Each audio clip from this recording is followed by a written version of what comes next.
Hello and welcome to Media Lit, where we treat each piece of media like great literature.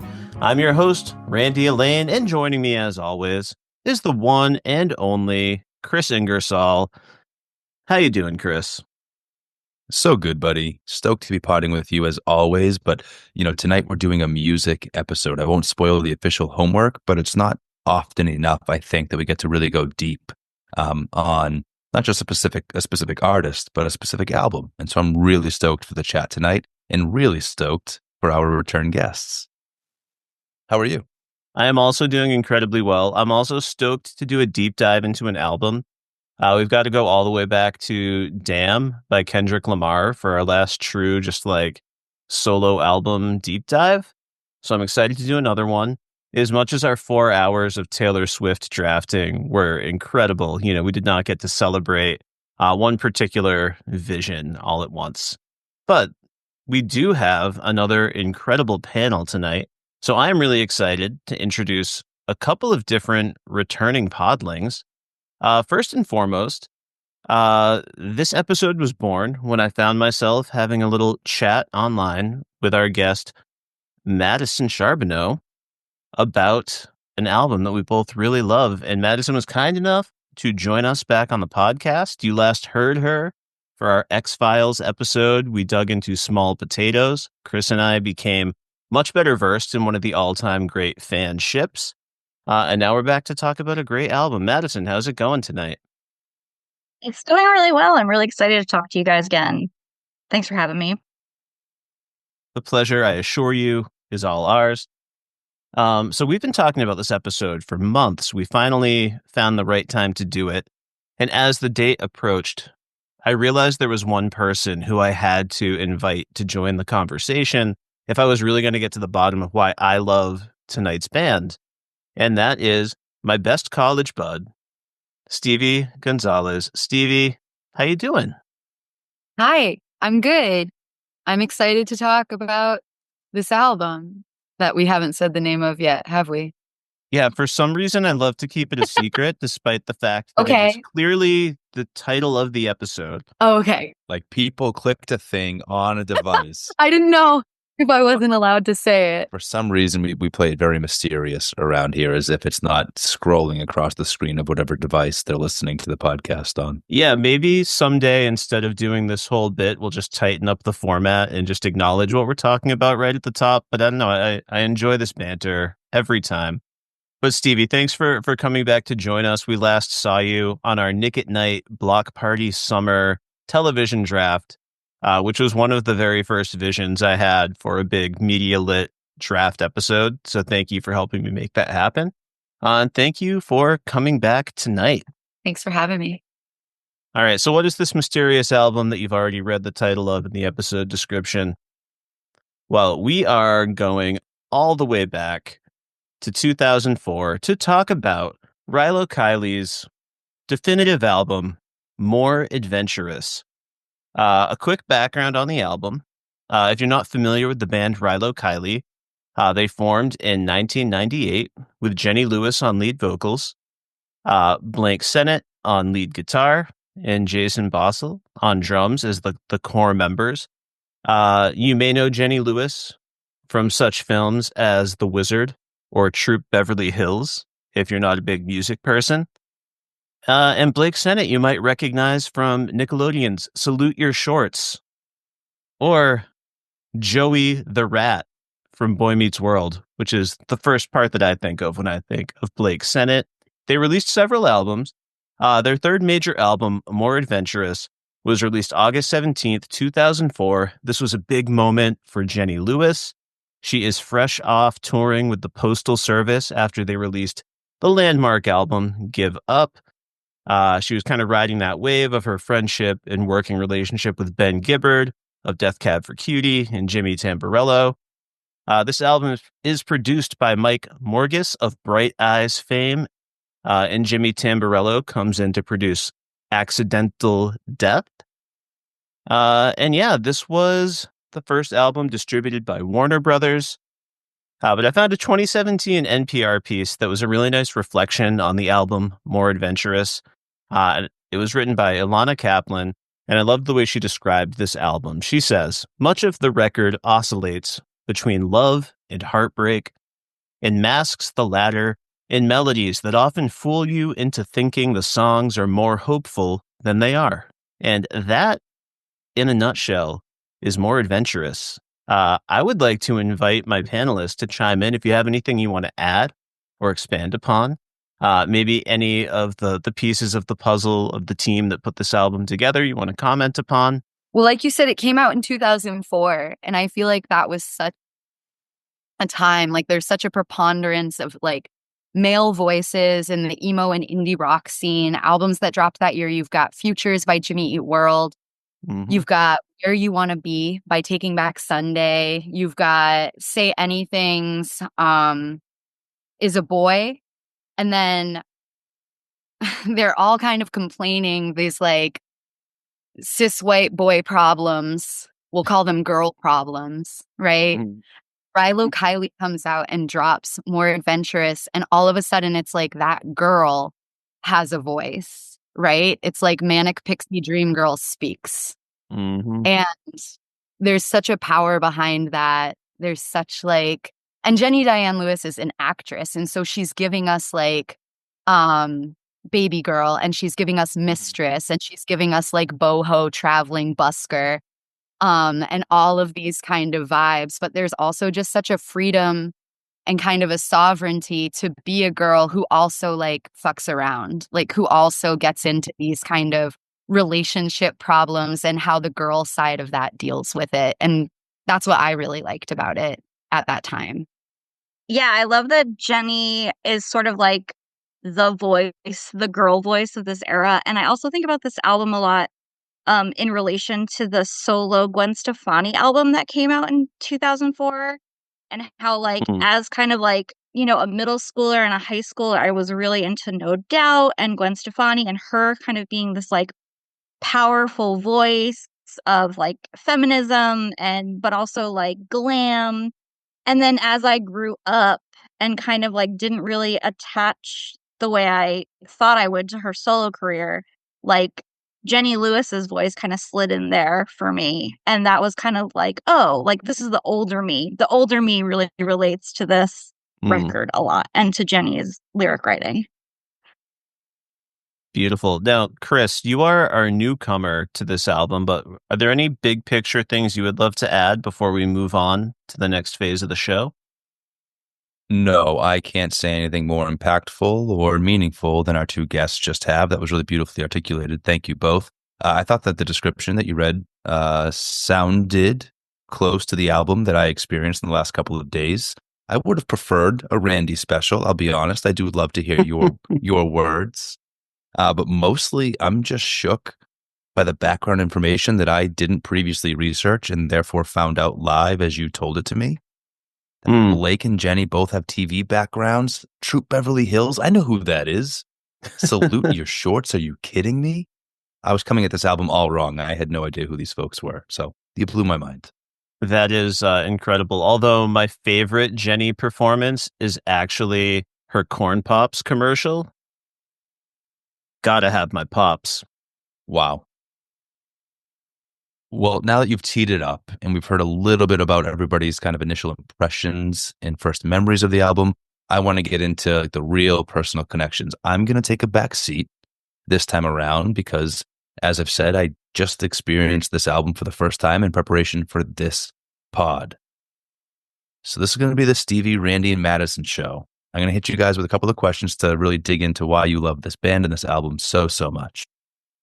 So first and foremost, how did you become a Rilo Kiley fan? And have you remained a fan over the years? You know, let's go to Madison first. My first introduction to Rilo Kiley came, I think my freshman year at UMass. I had a sweet mate who made me a mix CD. Do y'all remember a mix CD? Burned me a Mhm. mix CD with a couple early Rilo Kiley tracks. Don't Deconstruct was one of them. So a little more experimental Rilo Kiley, but I really loved Jenny's voice. And then I became friends with Stevie, you also know this person, our friend Sean, who's a musician in LA right now, and Glass Battles, shout out Glass Battles. And he introduced me to sort of like he had gone to see Rilo Kiley and was like playing this album to me a bunch. And so I kind of hopped on more Adventurous as like the first Rilo Kiley full album I had gotten into, and then I worked backwards from there. So that makes this record really special in my Rilo Kiley fandom as well. Love that. We all need that friend who feeds us great music. Randy is pretty quickly becoming somebody like that in my life. Have you remained a fan? Do you still listen to Rilo Kiley regularly, or was this like a revisit to go back and pull up this album? It was a revisit of the full album. I put them on like my giant like mix playlists every now and then. Like I'll throw a song on. They came out with this archive sort of like B-side compilation record a few years ago, maybe longer than a few years ago. But I really listened to that one a lot too. And Jenny Lewis's solo stuff, I'm pretty dedicated to them. Yeah, I would, if they put out a new album tomorrow, I would rush to listen to it. Love that. Linkin Park just experimented with that very sentiment in their lifelong fans. Yeah, it would be great to get a throwback album from a beloved. We are getting a 2025 reunion tour. No announcements of a new album that I've heard, but I'm pretty excited for them. Field trip. Stevie, let's go to you. How did you become a Rilo Kiley fan, and have you kept them in a regular rotation ever since? I've definitely kept them in a regular rotation. I feel ashamed. I don't know how exactly I became a Rilo Kiley fan. I can think of like three core origin stories for me. And one is definitely Sean and Sean's dorm room in Dickinson. And him playing Rilo Kiley for me and like making me sit and listen to A Man, Me, and then Jim and be like, but listen to the words. We're gonna play it again. Listen, but listen to it. So I remember that. And I remember the Postal Service and hearing Jenny Lewis on the Postal Service and really, really loving that and listening to that a lot in our dorm room with Laura Clark the same year, so like sophomore year. And then also with Randy, who kind of expanded my Jenny Lewis horizons and was like playing me all different things, like playing me the stuff she did with the Cocteau Twins and the stuff that she did with maybe Jonathan Rice came later. I saw her in concert with Jonathan Rice. I don't know how many times you guys have seen them. I've seen them 3 times. Well, I've seen Jenny 3 times, I should say. Mm-hmm. I think 3. Because I saw her with Jonathan Rice. I saw her on the Under the Black Light tour, which is the album after this. And I also saw her on the Postal Service tour just this past year. Nice. Yeah, but that's and hearing Portions for Foxes, the first time I ever heard that song was on this guy I was like kind of seeing and this girl that he was also kind of seeing. It was her MySpace song. And just like obsessively listening to it and being like, oh my God, I want to be that girl. That's the girl I want to be. The MySpace song. Yeah, you gotta love it. Shout out to embedded MySpace songs. Really placing us in time there, Stevie. Thank you. That is fantastic. All right, Randy, what about you, bud?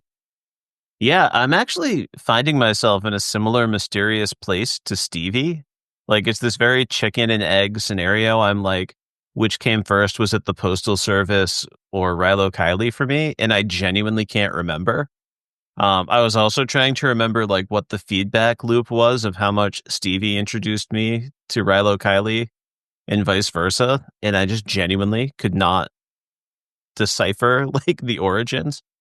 And then Madison, you mentioned your roommate who once in college made me a really awesome mix CD. I can't remember if there was any Rilo Kiley on that. I remember there being some Elvis Costello and some other nice like eclectic mixes of things. But yeah, I can't remember my origin story. I think it was partly just that, you know, I think Madison and Stevie both defined this so well earlier, the way she was just this strong female voice defining this scene at a time when me, a naive cis white dude without a particularly worldly experience, was only used to seeing the world interact with a certain type of female pop star.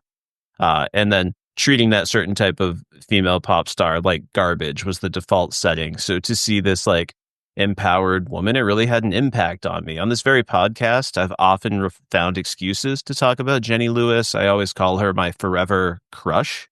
You have, and you do.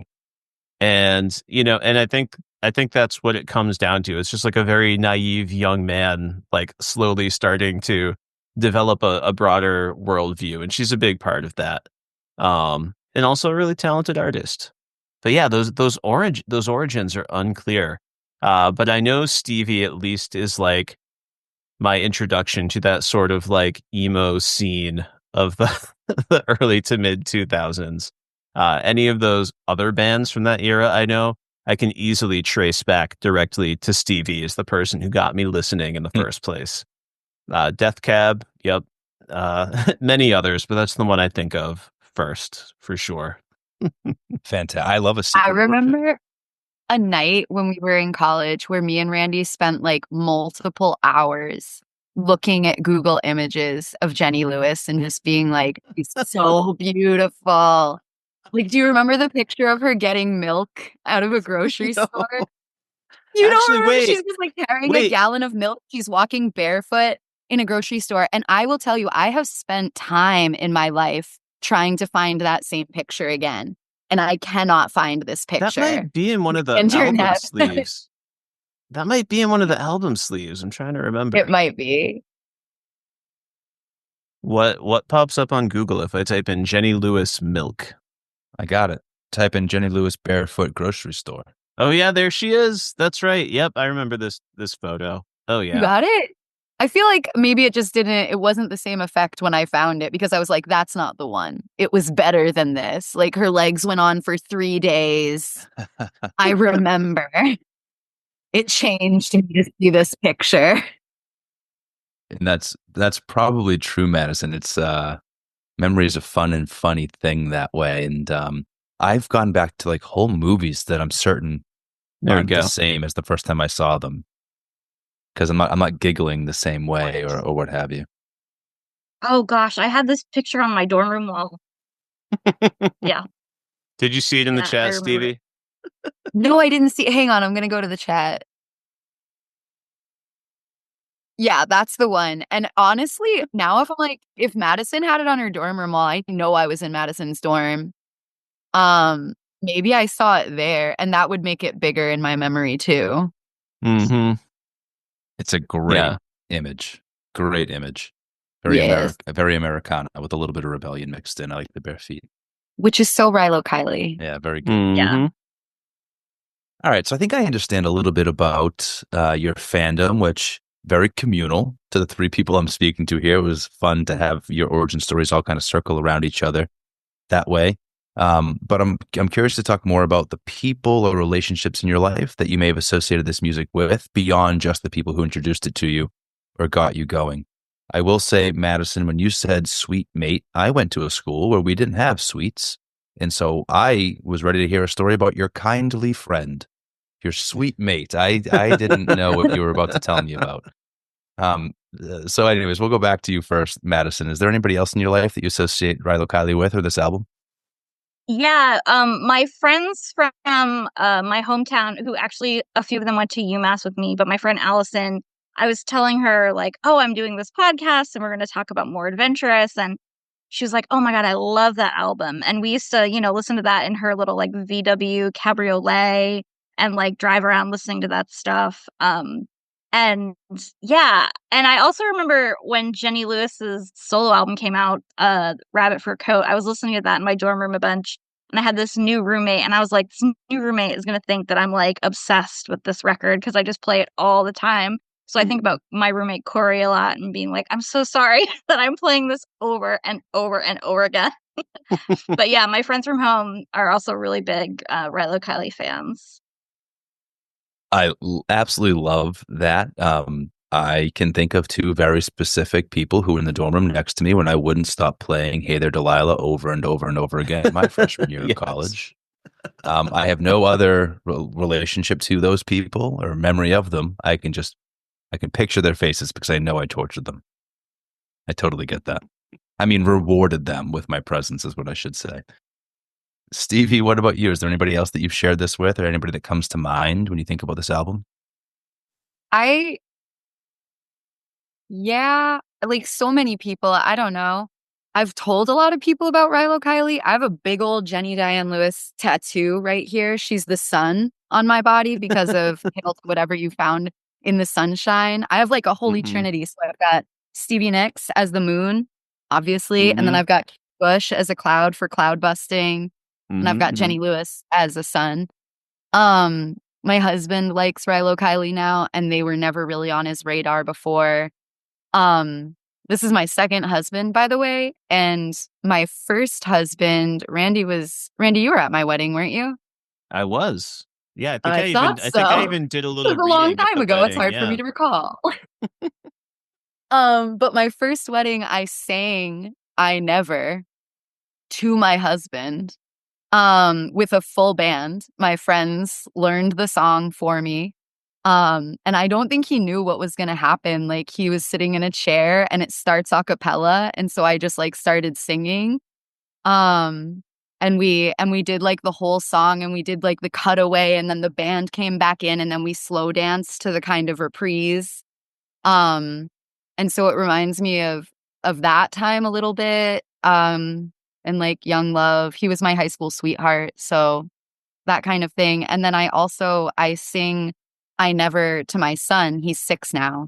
But when he was like rockable age, I used to sing it to him every night, to the point where the first time he heard it in the car, he was like, "This is Mama." And I was like, "Oh, That's awesome. That's no, dear. This is the incomparable Jenny Lewis."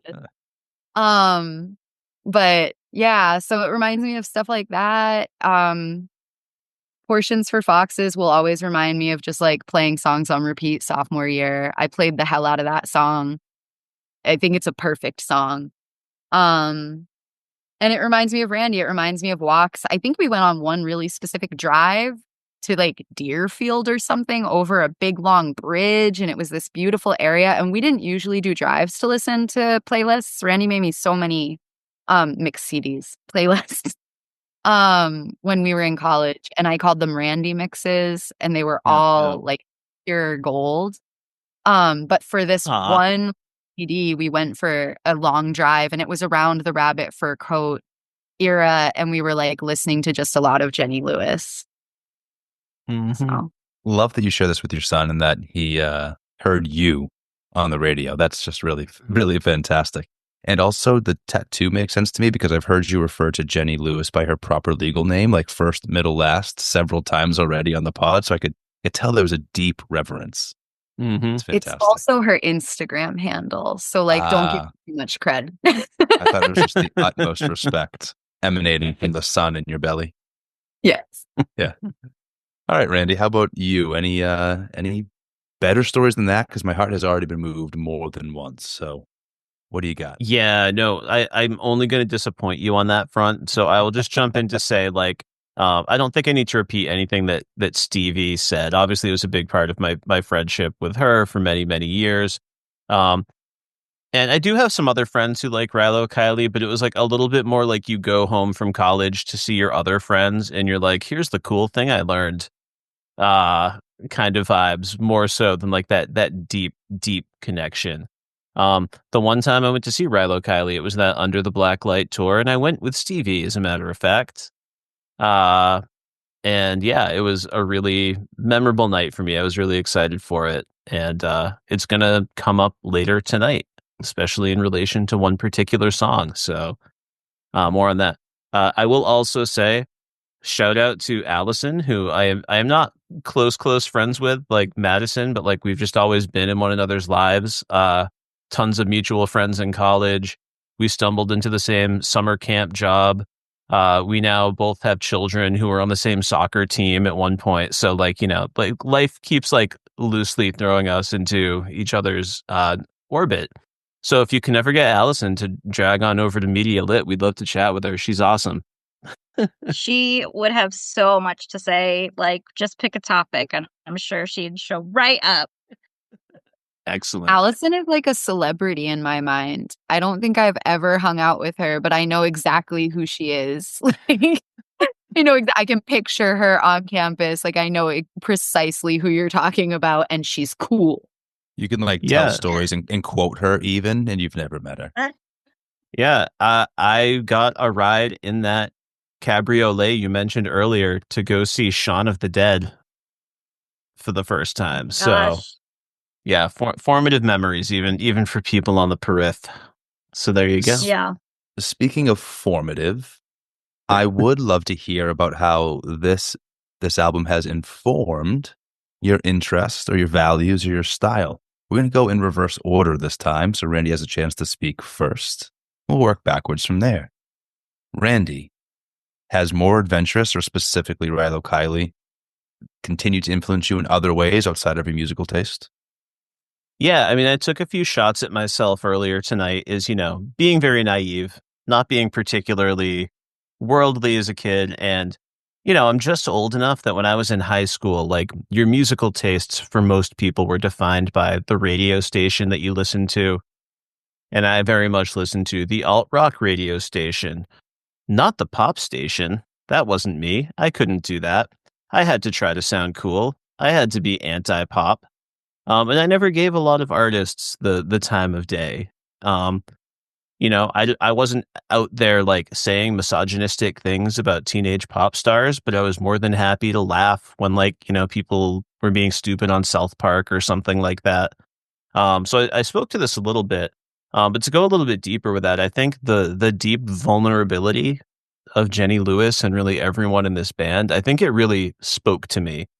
And I think over time it forced me to go back to artists who, that I did not have ill will toward, but just artists I never took seriously. Like I love female singer-songwriters of the 90s, and a lot of those voices are people I revisited after falling in love with Jenny Lewis and Rilo Kiley and wanting to hear these people again. Or someone who I already did like quite a bit would be like Fiona Apple. But to go back and listen to her catalog and listen to it with deeper empathy and a deeper sense of what she was putting into that music has really opened up to me. To this day, I like hearing a more diverse group of voices. And Jenny Lewis is genuinely a big part of that journey. So that's going to be my answer there. I believe you. You responded really powerfully to the High Women when we did our little playlist exchange for our 1-year anniversary, our 1-year celebration. And I think I recall before recording you reaching out about that song in particular. So I believe you. Anyway, so outside of tattoos, how has Rilo Kiley or More Adventurous influenced your style, your interests, or values, Stevie? Well, I've tried to cut my hair like Jenny Lewis for a long time now, but she has a little bit more of the like bang, and I do more of a side part. So I don't know, like full disclosure, I do think that liking Rilo Kiley became my whole personality for like a year or two. It happens. And it was after More Adventurous, because when More Adventurous came out, I was still like me and my roommate probably won't even like me saying this. But my sophomore year roommate, Laura Clark, and I were like, we used to joke about being misogynists, and and we don't anymore. But we used to be like very, I don't know, like it was a weird time. And it was a lot of, like I said, like it's these like emo boys that I at least was obsessed with. She's always been better than me and more highly evolved than me, I will say that. But it took me a minute to like open up to like what Jenny Lewis was putting out there. Like it wrecked my head to hear it, and it felt empowering. But then like the more I listened to it, and by the time Under the Black Light came out, I feel like I was very engrossed in just like that vibe and like wanting to be that. And yeah, I don't know. It's shaped like the lyrics when we get in. I think we're going to get to a point where we get to talk about our favorite lyrics and stuff. And like the lyrics to Portions for Foxes, like the whole song is like perfect and really shaped like my philosophy on like how I could live my life and how I could be. And it was a very chaotic, not great time. But I did it, and I've embraced a lot of like that vibe and used it as perhaps a excuse to do fucked up shit and to have experiences. But I think that men get to do that kind of shit all the time and are encouraged to like sow their oats and have these experiences, and women are not really. And so I really like, I hopped on it like it was a get out of jail free card to be like whatever. And so it shaped me in that way, which has shaped me long term, probably. I really, really love that. I can appreciate the way in which, I don't know, like you describe being a misogynist, right? And I can like picture the desire to like be not like other girls and like put women down in order to like come in alongside the emo guys and be a part of that world. And it sounds like Jenny Lewis and this band like snapped you out of something, like woke something up inside of you. Yeah. I think it also helps that she's in a band with another vocalist, with a male vocalist, with all boys. And there's other women that are doing that. Like Madison talked about Gwen Stefani, and I also was obsessed with Gwen Stefani in high school. We talked about Sean Connolly, and Sean is notoriously obsessed with Shirley Manson and Garbage. But like to have another male vocalist and have him really be like a backup. Like Blake Sennett is brilliant and so talented. But very much gave her the front spotlight. And so seeing that kind of power dynamic, I feel like we hadn't seen in that way since like Fleetwood Mac. Like for decades, this hadn't happened for women. Dope. I'm so excited to keep talking about this album. But Madison, what about you? How has Rilo Kiley influenced you, your values, and your style? One of the things that we'll probably get to talking about later when we talk about the lyrics too is like Randy mentioned like Fiona Apple and artists like that, and I was really into them as well, like Tori Amos and all those people. And these female artists were great songwriters and great lyric writers, and they were really sort of like abstract in their lyricism, really couched in like flowery poetic stuff. And Jenny Lewis like really is a super specific songwriter. Like she is talking about specific experiences that are very personal and very direct, and they're not like couched in any flowery language. And I think that really made me appreciate the like art of sort of being incredibly vulnerable on a record. And it's made me really react well to other albums that are like incredibly specific and incredibly vulnerable. I also loved her vintage style. I really wanted to wear all those little vintage dresses she was wearing in those photo shoots, like that milk picture we were talking about. Just incredible. My hair will never be as long and beautiful as hers, and it's really sad. But yeah, she sort of really influenced that with me. And Rilo Kiley really made me feel this sort of like indie music at the time, and more Adventurous specifically, was sort of like a gateway to, like Randy talked about, like kind of accepting that pop music is good and pop music is heavy and pop music is valid and pop music has a lot to say sometimes. I think this is their major label debut to this album. And so it's like in a culture that's sort of obsessed with like the sellout, and going from indie to major label, the fact that this album was like so emotionally effective for me and so incredibly produced. Like their earlier albums are a little scratchier and rougher, and this album is like smooth and perfect and just like incredible. So it really also opened up the doors to like appreciating that thing as well, like when an album is incredibly well produced. Yeah, I love that we can let go a little bit of like some of the hangups we have as like young cool kids, where like a thing has to be like relatively unknown and like a little bit dirty. It can't be too polished or popular. And we miss out on so much that way. Like I think of like great pop voice. I think of Madonna, and I feel like she was always saying something, even if it was packaged in the most sellable poppy way. And I'm a huge Gaga fan. She's dropping new music now. And I think of like power pop, like the definition of pop divas, who if you really take the time, to your point, Randy, to like give them the time of day and listen they're communicating something very, very real. But Madison, you said something about Jenny Lewis and Rilo Kiley that I thought was perfect. You used the word intentional. That really stood out to me too, listening to this album. The idea that it felt like this music was going to get made whether I was going to listen to it or not. Like these words were going to be written down on paper, whether anybody was ever going to read them or hear them. Because this is just like a human being pouring out of themselves, like doing the work, so to speak, in the only way they know how, which is through art. And music, especially pop music, doesn't always feel that way. Even as I credit the power that can be in pop, we also know that like people just write songs and then sell them to whoever will make it sound best, right? And that isn't necessarily the most specific or intentional thing. So I really like the way you phrased that about Rilo Kiley. Yeah, like Jenny Lewis and Rilo Kiley are writing songs that take place in Southern California. Like it's so specific. And I think there's this desire in a lot of pop music to make things really universal, like that everybody can listen to it and everybody can relate to it and everybody can feel it.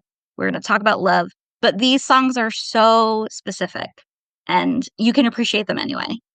Yeah. Yeah. They're using first names as if you know the people that are being spoken about, right? That you know the stories. Well said.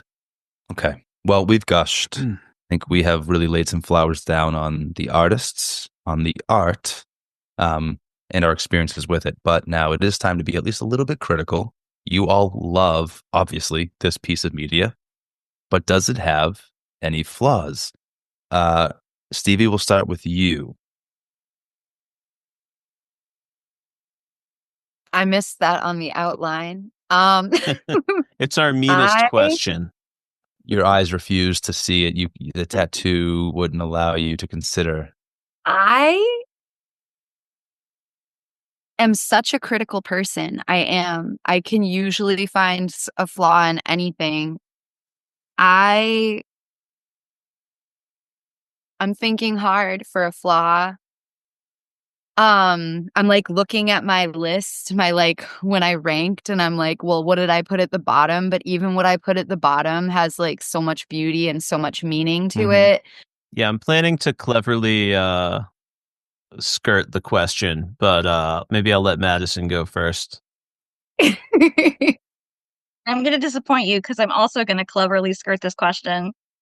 I think this album is it's such a formative record for me and took place at such a like malleable point in my life. And there's nothing bad about it to me. Like there's nothing that doesn't land. Like Stevie said, even the songs that I ranked at the bottom, I'm like, oh, well, but there's a case for this song to be number one too. Like for every track on this album, there's a case for it to be my number one.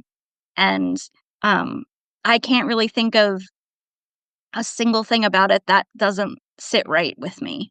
So I'm sorry. Yeah, Don't be sorry. I sound like I'm eager to criticize the album, but no, I'm not. It's not because the reason I said I'm going to kind of skirt the question is that like I'm not really criticizing the album. I think I'm just criticizing potential reads of the album. But when I go back and listen to Rilo Kiley lyrics, and it's certainly true of More Adventurous. If I'm being honest, I'm thinking a little bit more of some of their earlier albums. Like there's this one song that I love, A Better Son or Daughter, for instance. And it's a beautiful song. Like I love it. It's one of my favorite Rilo Kiley songs. But when I listen to it, I don't know if there's another band that just like brings depression and sadness to life the way that Rilo Kiley does. And, like we just said, like an extension of this whole world of emo. And sometimes when I listen to Rilo Kiley and these other bands, I'm like, man, I really wish everyone had been at the place where we could acknowledge that therapy is a good thing. So like when I go back and listen, it's not actually a criticism. Like Kris, I almost put a better therapy. Yeah, I almost put A Better Son or Daughter on your end of year music mix, but I was afraid you would listen to the lyrics and just find it like so sad that I didn't want to give it to you in your gift. You'll love the song, but yeah, it like explains what living a day-to-day of depression feels like. So yeah, I just want everyone to be able to have their therapy. But like Stevie said, like it's kind of its own form of therapy for those of us who are listening and thinking, and unlocking that vulnerability. So it's not actually a flaw, but that was me trying to get at the question without really answering it. like a real pro. Yeah, I think I called it doing the work, right? The act of producing this album was likely therapeutic for the artists involved, right? And so often music is, if when you're really listening and you're allowing it to cause you to become introspective, right? You're allowing the depths to wash over you. Listening to music can be like going to therapy. I'm sure I have therapist friends in my life who would argue otherwise, job security and all that. But no, a great album can certainly be like a great session. All right. So yeah, that was our deep dive into like the personal connections that Stevie, Madison, and I all share with Rilo Kiley. They intertwined nicely. It was a beautiful thing.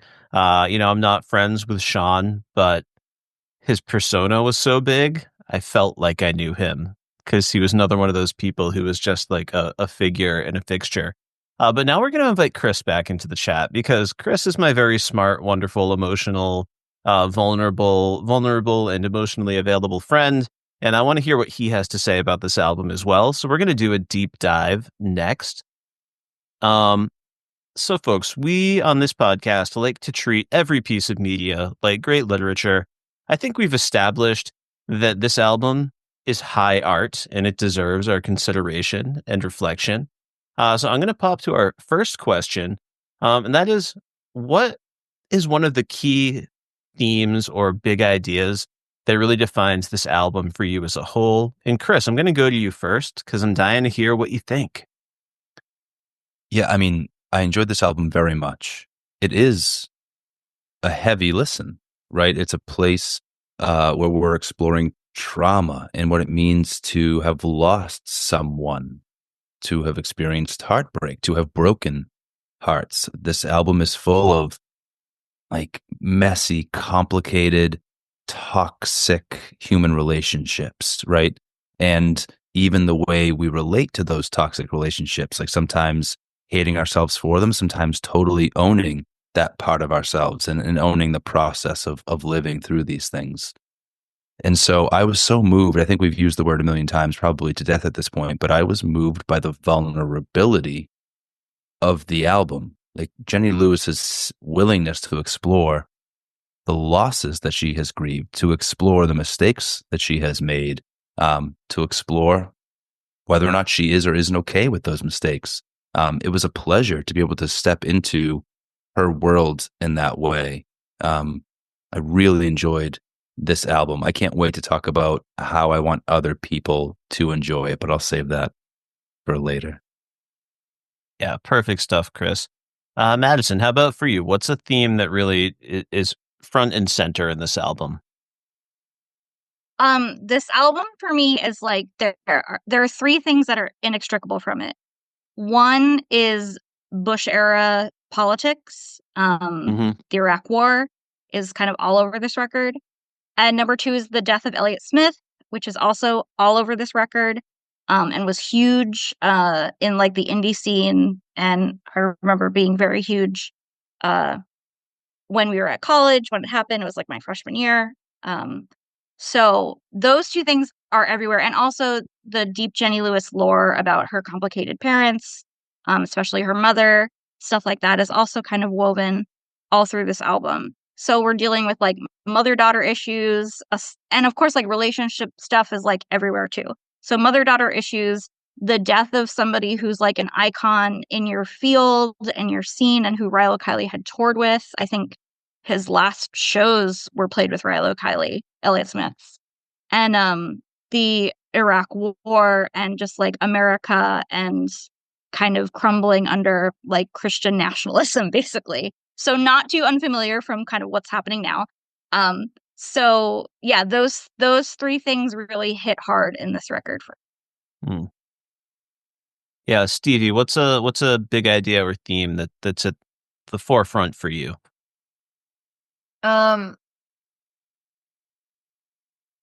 I guess kind of just the idea of the title track and more adventurous, right? That, with every broken heart, we should become more adventurous. And this idea Madison talked about like Jenny Lewis's mother-daughter issues, which are like really intense.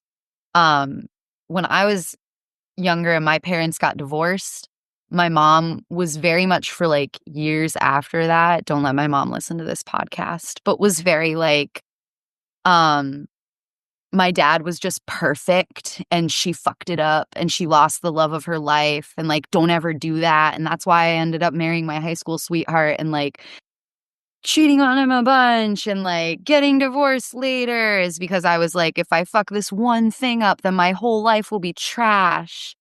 And More Adventurous is like very much about that you don't have to put all your eggs in one basket. There can be a second chance. It is really sad. Like I hear what everybody's saying about how it's really sad and and obviously there's songs that are like so about like the Elliott Smith stuff, but to me the stuff that Jenny's singing about her personal relationships and her understanding of love is giving permission that like first love doesn't have to be only love, and fucking up a relationship doesn't have to end your life, and your life isn't a relationship. Your life isn't like wherever you're putting your heart right now. That's not your life. And so that to me, and that lyric to me like always sticks out from More Adventurous as like kind of the overarching theme of the album, one of hope. Yeah, I love that. I'm coming at it from a really similar place, Stevie. Kris, on this podcast, I love to talk about how I have so many cousins and like cool older cousins I look up to. And Jenny is kind of like a cool older cousin for everyone of a certain age. Because, what I had written down in my notes here was just like a big theme here is this idea of feeling like you have to lose yourself entirely in a relationship. And that's going to be the source of your happiness. And I've been talking about my college friendship with Stevie, and we went through a lot together. And Stevie saw me at my least mature, going through like my first like big breakups, and seeing how devastated you can feel and how big the stakes feel to you when you're at a certain point in your life. And then you can look back with some greater wisdom and see that bigger picture. So, yeah, I think you nailed it, spot on. It's incredible to me how personal music is. Whenever we have a conversation like this and I hear the different experiences of four people on a panel of conversation, we all listen to the same album, but we all bring something to it when we listen. Music is awesome. Well, it's one thing to sort of name these themes, but it's another to try and define how the final product makes us feel, right? And so I want to talk a little bit about, if you're going to recommend this album, the ideal listening conditions for the person who's about to sit down with it for the first time. Randy, let's go to you first. All right. I was trying to decide how I wanted to play this question. And I decided to just maybe be a little bit silly with it. But I decided the ideal listening conditions to listen to More Adventurous for the first time is it has to be the bitterest of winter days. We need some crusty ice on the ground. And you need to be sitting outside the cold walls of a hospital on a bench. Oh. But it's facing away from the hospital as you stare at a graveyard in the distance, with rolling hills and one particularly beautiful tree in the mid-distance that holds your gaze. I think those are the perfect listening conditions. You've got to have like a cup of hospital coffee or hot cocoa if you prefer. And it's going to take you away. You've never been more beautiful to me, Randy.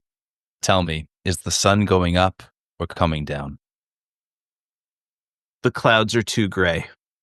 Whoa. Good answer. I wish I had been unmuted for you to hear the squawk laugh that I just emitted from that. That was really, really great. Well, Madison, we'll go to you next. Good luck. Following that. Yeah, that's a hard one to follow. I think you have to be, I mean, it's great if you're 19. We all can't be 19, but that's fine. So whatever age you have, store-bought is fine. And you should be sitting on kind of like a super thin, uncomfortable futon with like twinkle lights, like fairy lights is the only light in the room around you. And you have big giant headphones on. A perfect situation is like you're kind of in the tail end of a breakup or you're like in the process of a breakup. And the world feels really unforgiving. And you don't know what time of day it is because you haven't left your room in a little while. And you put on those headphones and you just like turn up your Discman. It should be a Discman. And you let this album sort of like fix you. Beautiful. You went in a really different direction than Randy. I think you followed his act beautifully. The emotional condition that you recommend somebody be in to hear this album. That's really great. Stevie, your turn. What do you got? I'm going to insist that we're 19. I'm not going to be lenient like Madison was. You, in fact, have to be. Like, we have to get into the time machine and take you back there. You have to be, like, bundling up. It's not snow, but it's, like, winter. It's maybe rainy. It's, like, winter rain.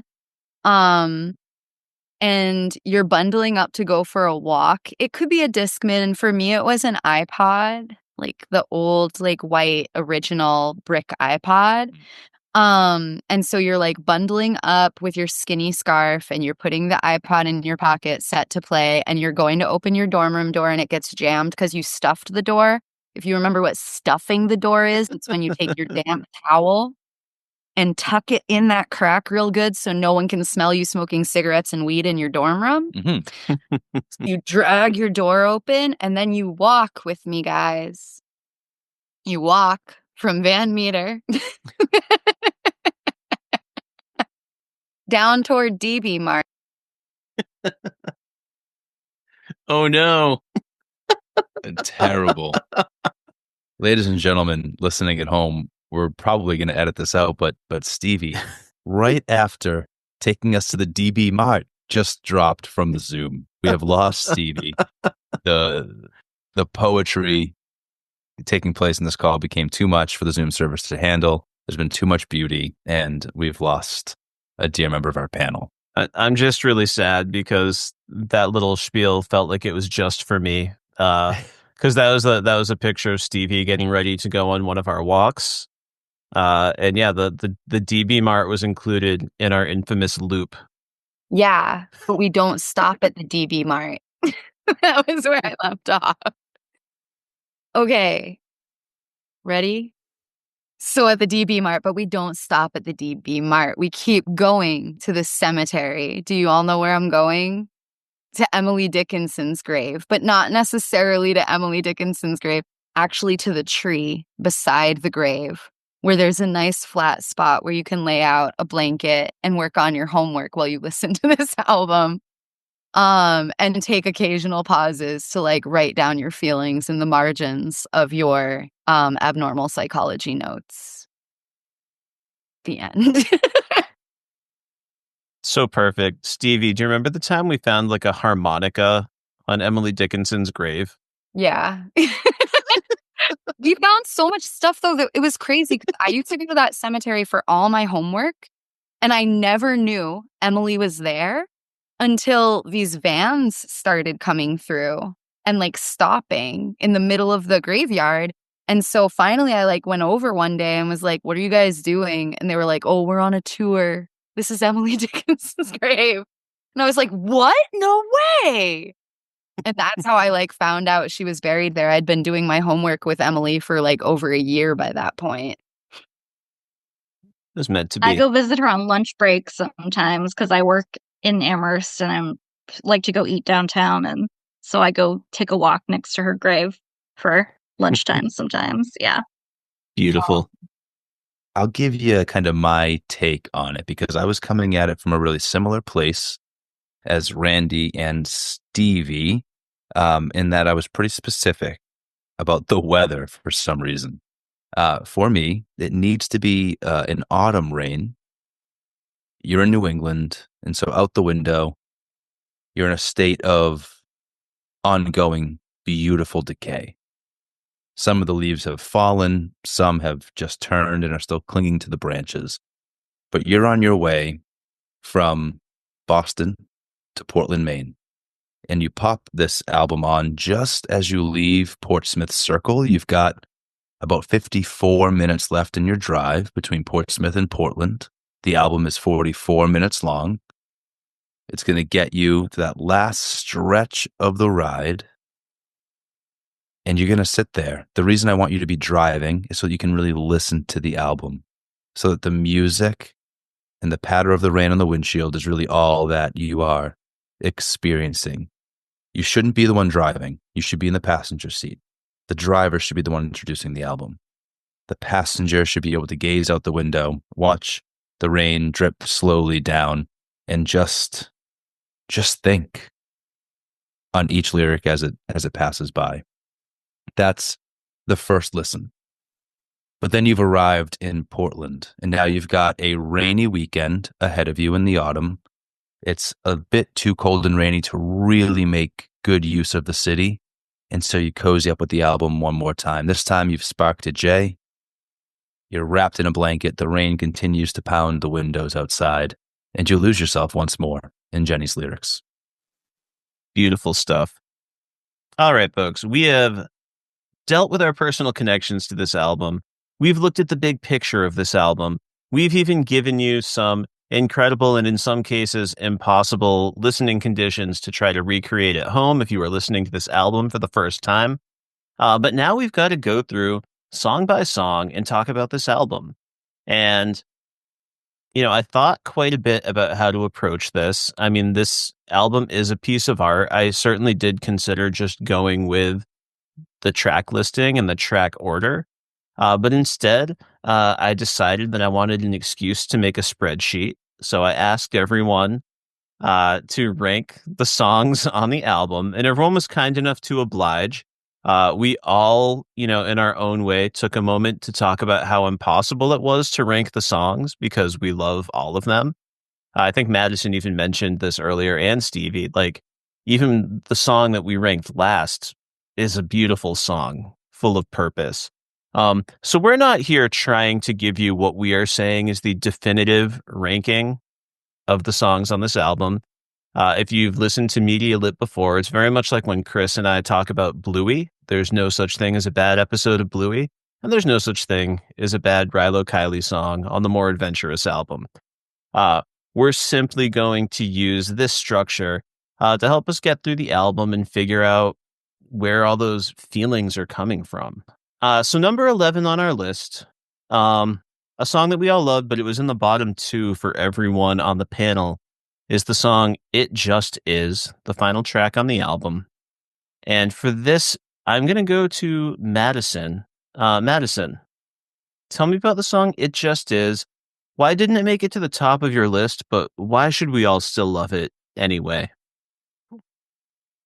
I mean, It Just is like the album closer. So it's like, it doesn't go out with a big fanfare. It's sort of one of those songs that kind of trails off the record for you. It's a beautiful song. It's about the loss of Elliott Smith.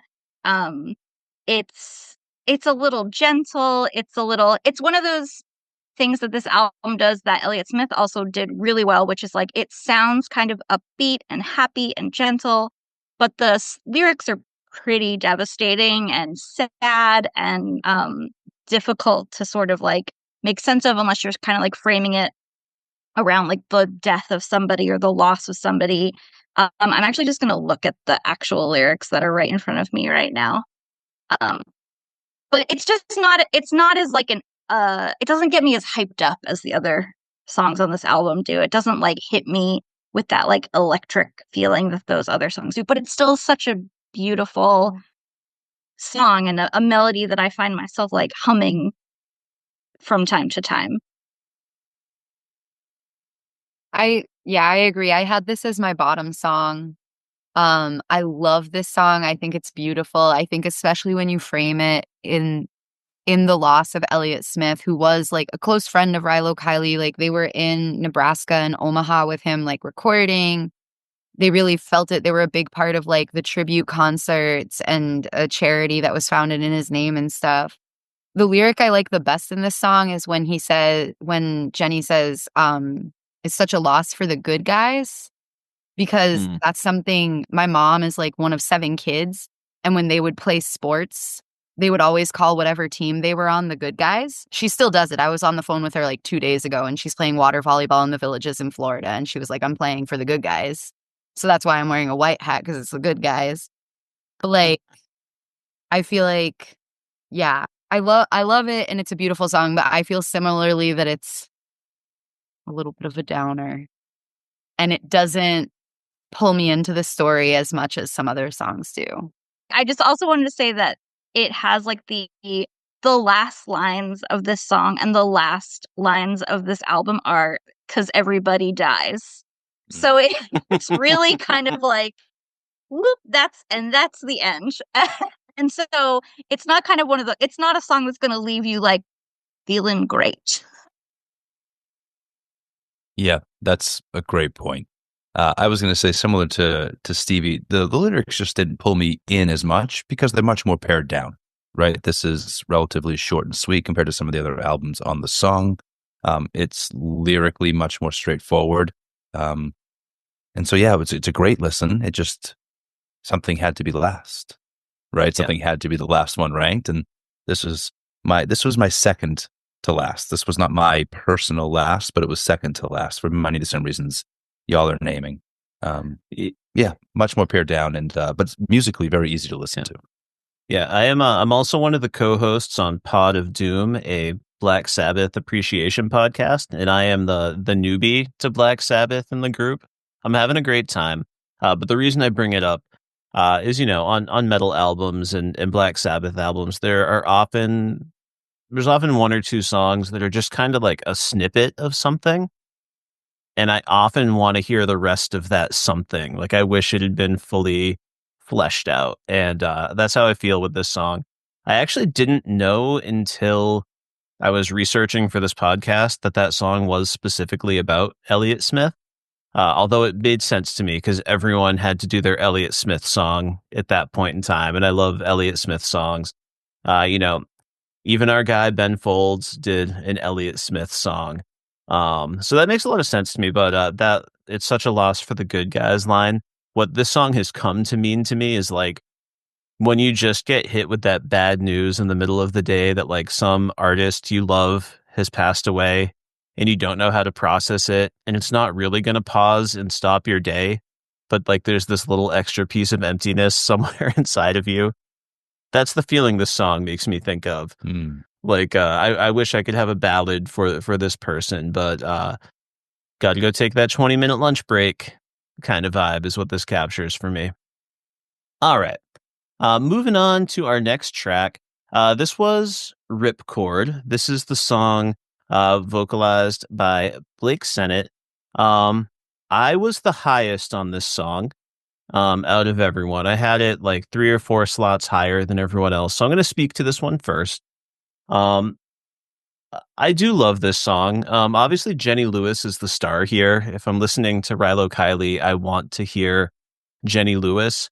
And I think part of the appeal of this song to me is just the fact that, like, she let him have this one.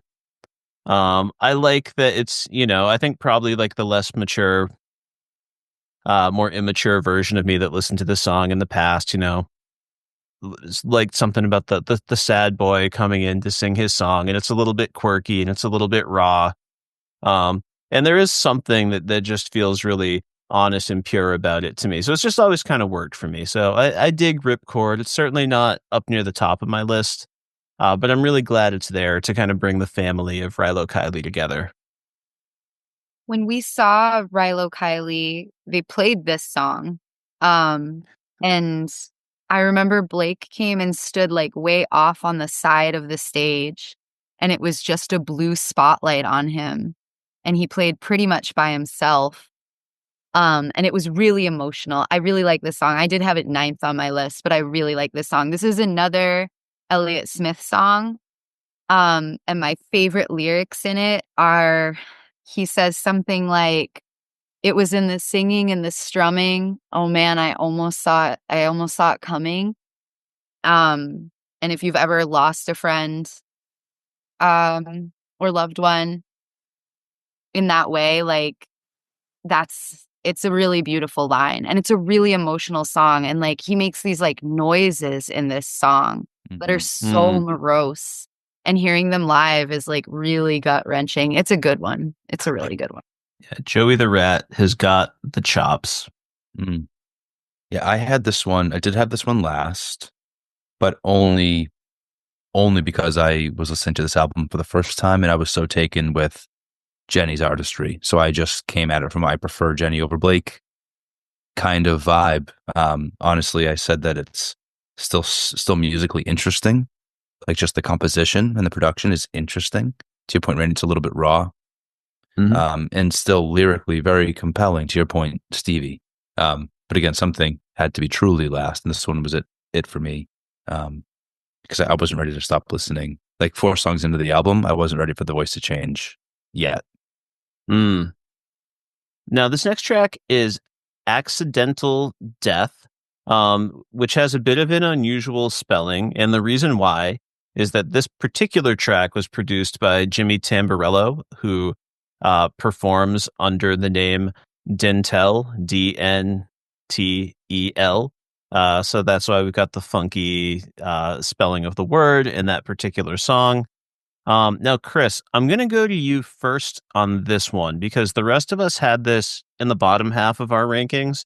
You had it in the top half of your rankings. So I just wanted to hear from you first on that one.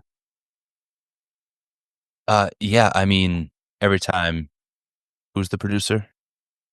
Jimmy Tamborello. Yeah, every time you say that, I'm hearing Danny Tamborelli instead, and it's taking who me a I second, did so. watch play bass in the Pioneer Valley one time.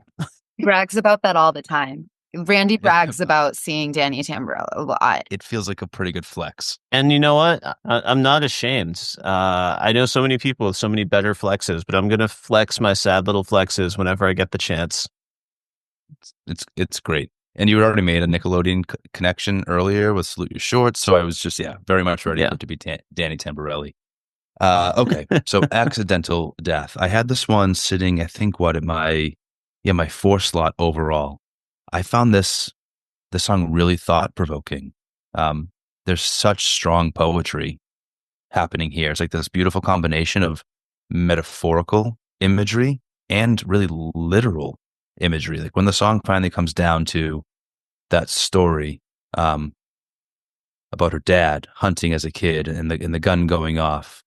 I mean, I don't know if that's a true story or not, but compared to the very clearly metaphorical imagery that precedes it in the song, this very literal story was not jarring. That's not the right word, but it was compelling. Like, it pulled me even deeper into the song. I had been listening and I was like really tuned in now. And I found that composition unique on the album overall. Even as we said, this is very straightforward in a lot of ways, and it's very, very vulnerable. There was a lot of poetry. Perhaps it's not like couched in flowery language, like you said, Madison, but the album does have quite a bit of poetry. In this song, like I said, it had that very literal moment, and I found that really interesting. So it landed in my 4 spot. I have that written down too as like the best part of this song is the dad when he's only 8 years old accidentally shooting the deer, and it changes him. My dad had a story that he always told me about, like kind of like a gun safety cautionary tale about going hunting when he was a kid with his dad and like getting a fox in the sights and making the decision that he wasn't going to shoot a fox because his dad had a rule that you always had to eat everything you shot. When my grandpa was little, he shot a bunch of squirrels and his dad made him eat all the squirrels. And so when my dad saw the fox, he like had it and he didn't shoot it. And I thought of it when Randy was talking about how he wishes everybody had just had therapy back then, because I'm like, that's the difference between me and Jenny Lewis is her dad killed the deer and she's fucked up. And my dad didn't kill the fox. And I'm like, okay, you know? I really like this song. I don't remember where I ranked it. But this is one of the songs on this album that I'm like, I don't really know what this is about, but that's okay. It's still like taking me on this like weaving journey. The lyrics are so incredible. The poetry is so visual. Like, there's blood spilled on the floor, and you realize that the blood is probably yours. Like, it's this sort of like disembodied, like horrifying thing happening in this like kind of peppy, upbeat pop song. Mhm. But yeah, it's such a great like enigma to me, this one, but I still really love it. Yeah, this song's a lot of fun. It actually does have one of my favorite lyrics, not necessarily the most poetic, but I just love the phrasing. And your legs aren't taking any more requests, those disobedient wrecks. I love that. You know, maybe it's the fact that I recently turned 40 that like is like hitting me even more now than at 19. Maybe there's a case to be made for listening to this at age 40. I don't know. Uh, but yeah, the story of the deer brought me back to the Pioneer Valley once again. Stevie, our buddy Bob Dow. What about Bob Dow? Well, he taught a couple of my favorite classes, including America at War, and I use many readings from that class in my own teaching to this day. Uh, and there's this compilation of interviews with World War II veterans by Studs Terkel called The Good War. And one of the interviews is with this man named John H. Abbott, who is a conscientious objector. And he basically tells yet another variation on this story that we keep hearing over and over again. This, you know, he knew he didn't want to go to war. And he says, it started a long time ago when I took my brother's 22 out into the woods and shot a bird out of a tree. And I was so sick about that I couldn't sleep. I went to my friend's father's library. His father was a doctor, and got some medical books out. Each page showed a step-by-step progression from a hamburger to a human being. It was a person who fought in World War I, a casualty. How the thing was put back together. I thought, what did this man do to himself? For what? Why should I get involved with that? He talks about how he was in grade school. He talks about how the draft board wanted to know his religion and all these things. And just it was hitting all these themes from the album and other Rilo Kiley albums. You know, the song The Good That Won't Come Out. There's this line, they chart up your insides and put them on display. So yeah, I was just very like in this conscientious objector moment. So I thought I'd share that with all of you. We might get to get some mileage out of that story later in this chat as well. Teacher Randy. I had to have one, you know? All right, folks. Next up, we have got The Absence of God.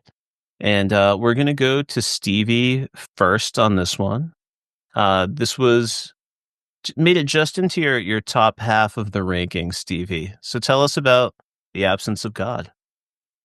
I messaged Randy today in the middle of my teaching day to be like, can I swap this with another song?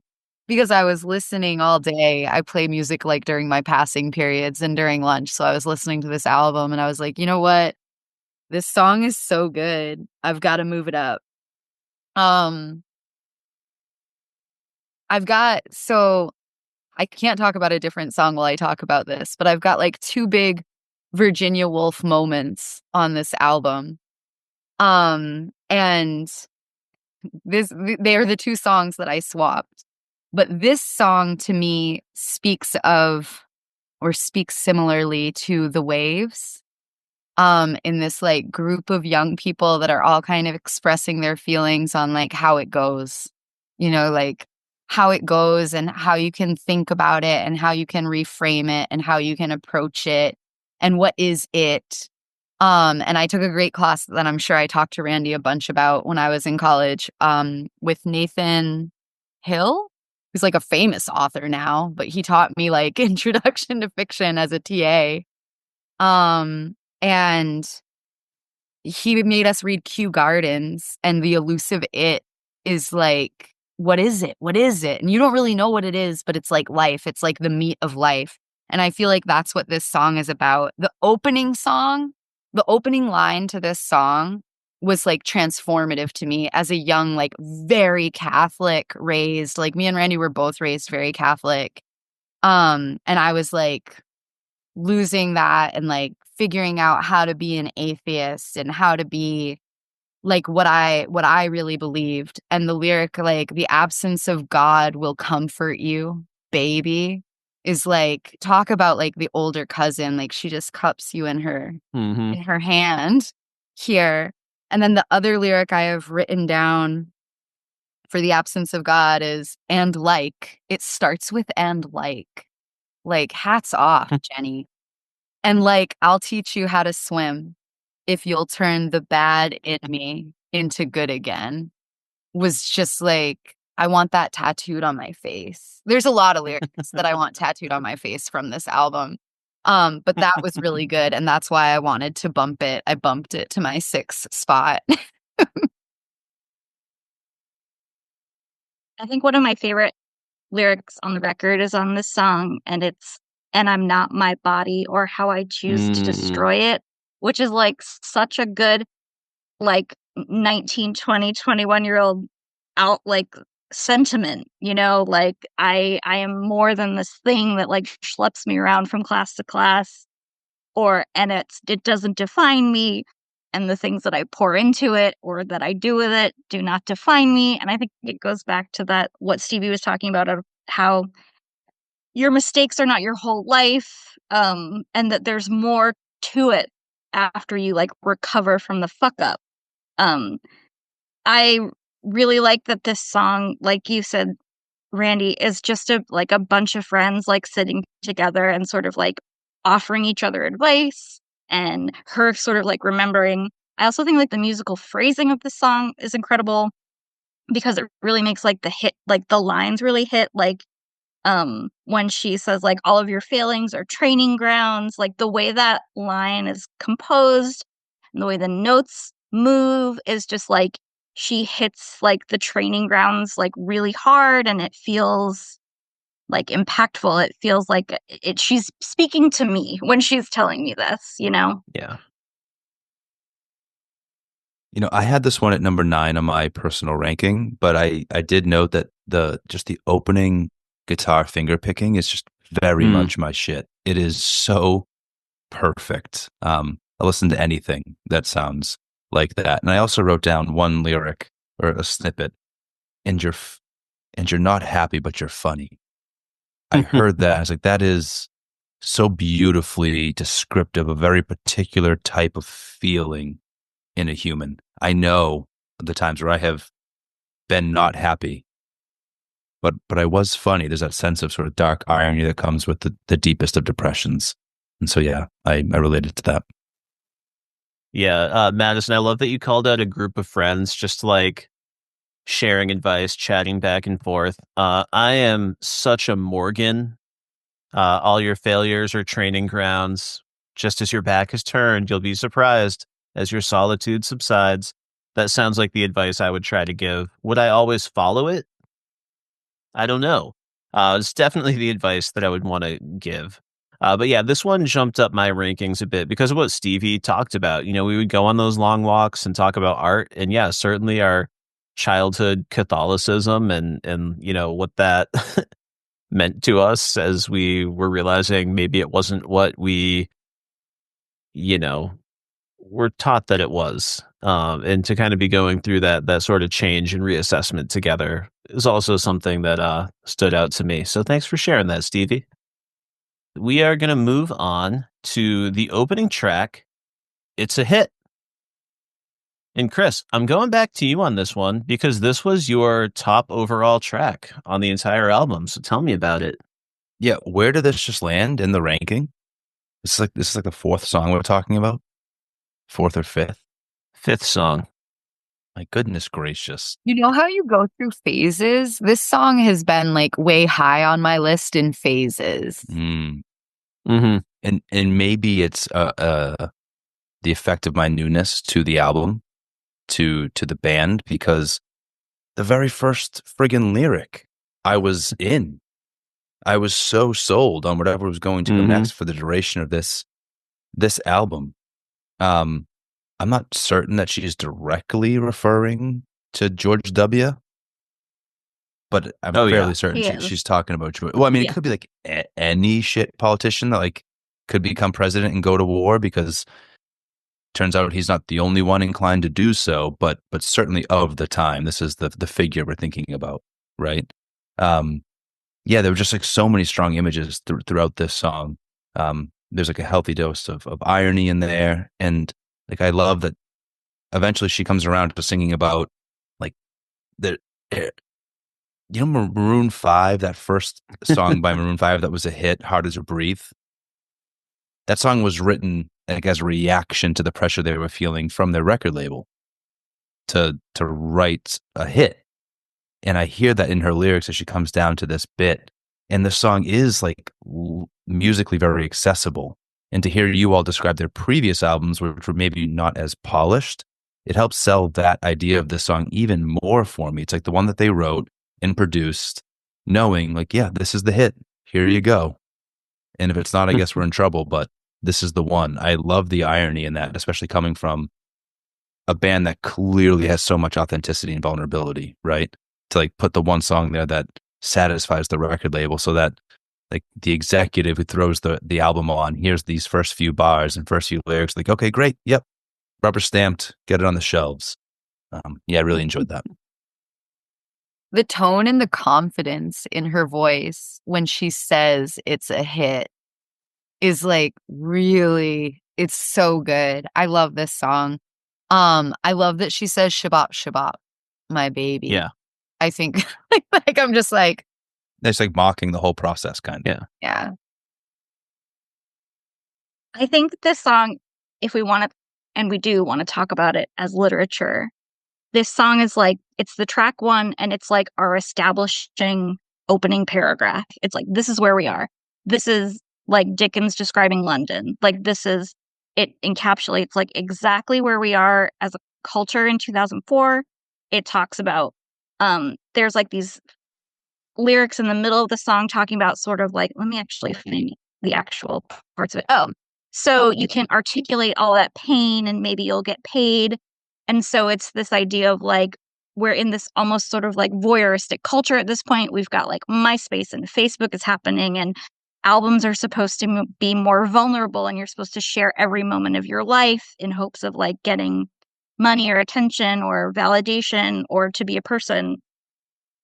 And so this song is sort of like, this is where we are, this is what's going on. And it's also horrifying. Like, we're talking about, a holiday for a hanging. Like, everybody gets the day off of work so you can go watch this person die, basically, in like a really literal sense.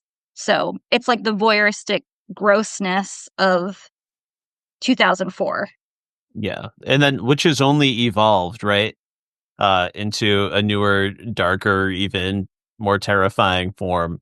Yeah, there's so much to love in here. Like, yeah, Stevie, I've got some lyrics up on my notes here, and the one lyric that I have underlined and bolded is the shabop shabop. But yeah, it's perfect. Like that's what like the backup singers would be singing in, like a retro doo-wop-y sort of band. Yet here's Jenny, our lead singer, wearing her cool vintage dresses, but she is like in front, in charge. It just puts a nice little exclamation point on all of that sarcasm. And yeah, like again, yes, it's Bush era, but yeah, this whole Christian nationalism baloney, but you still wear a cross and you think you're gonna get in. But no, you're not. And folks today upholding this ideology, you're not either. It's just timeless in that way. Although I have to admit, I felt a little bit called out by this song now. Any asshole can open up a museum, put all the things he loves on display so anyone can see them. If she made this album 10 or 15 years later, this could very much be about a podcast. Yeah. Or like a podcast where for our end of the year special, I had us envision a fictional museum of all the props we wish we could have from all the stuff we talked about this year. So it's me. Hi. Sorry, folks. Shabop, shabop, baby. I also want to mention, just to piggyback on what Stevie said about how she says the way she says it's a hit, like, and then at the end of the song, she's doing kind of the same thing where she's like, it's not a hit, it's a holiday. And she's doing this almost like fake, sultry, poppy, like voice where it's like, that's what the record label wants. And now we're on Warner Brothers. And so I got to do it this way. And it's really, I love that about this song.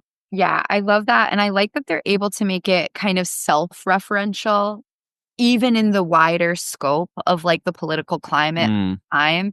It's still very much like personal and vulnerable to their experience, and they do this multiple times where they'll talk about in The Execution of All Things, like we'll move to Omaha to work and exploit the booming music scene. And I had another example that I can't remember now, but Moneymaker on Under the Black Light. Like they do talk about that music is a money-making industry. Like they acknowledge, it's kind of humble. Like they acknowledge being kind of a part of the system in a way that makes it more authentic to call out the system. Yeah, I think with the line about the asshole with the museum, she says like, she knows it's bullshit, but I'm still going to sell it. It always makes you think of reality TV too. I don't know how much of that was happening in 2004, but putting all the things he loves on display so everyone can see him, the house, the car, the thoughtful wife, like it makes me think of like, oh, yeah, we get really into reality TV pretty soon, don't we? Yeah, it's the absolutely. Birth. I feel like it's the birth of reality TV in 2004. In 2003, it was like the first time people were really watching The Bachelor and maybe even Survivor. I remember people like getting together to watch things like that. So really just like when it all began. Yeah. All right. So moving on to our next track, we've got A Man, Me, Then Jim. And I am going to go to Stevie first on this one. I'll be kind of quick because I saw Madison clutch her chest about this song. This may have been the first song I ever heard by Rilo Kiley. I heard it for sure in Sean Connolly's room, like when Madison was describing the thin, shitty futon, the twinkly lights, like this is Sean's dorm room in Dickinson. And I don't like it.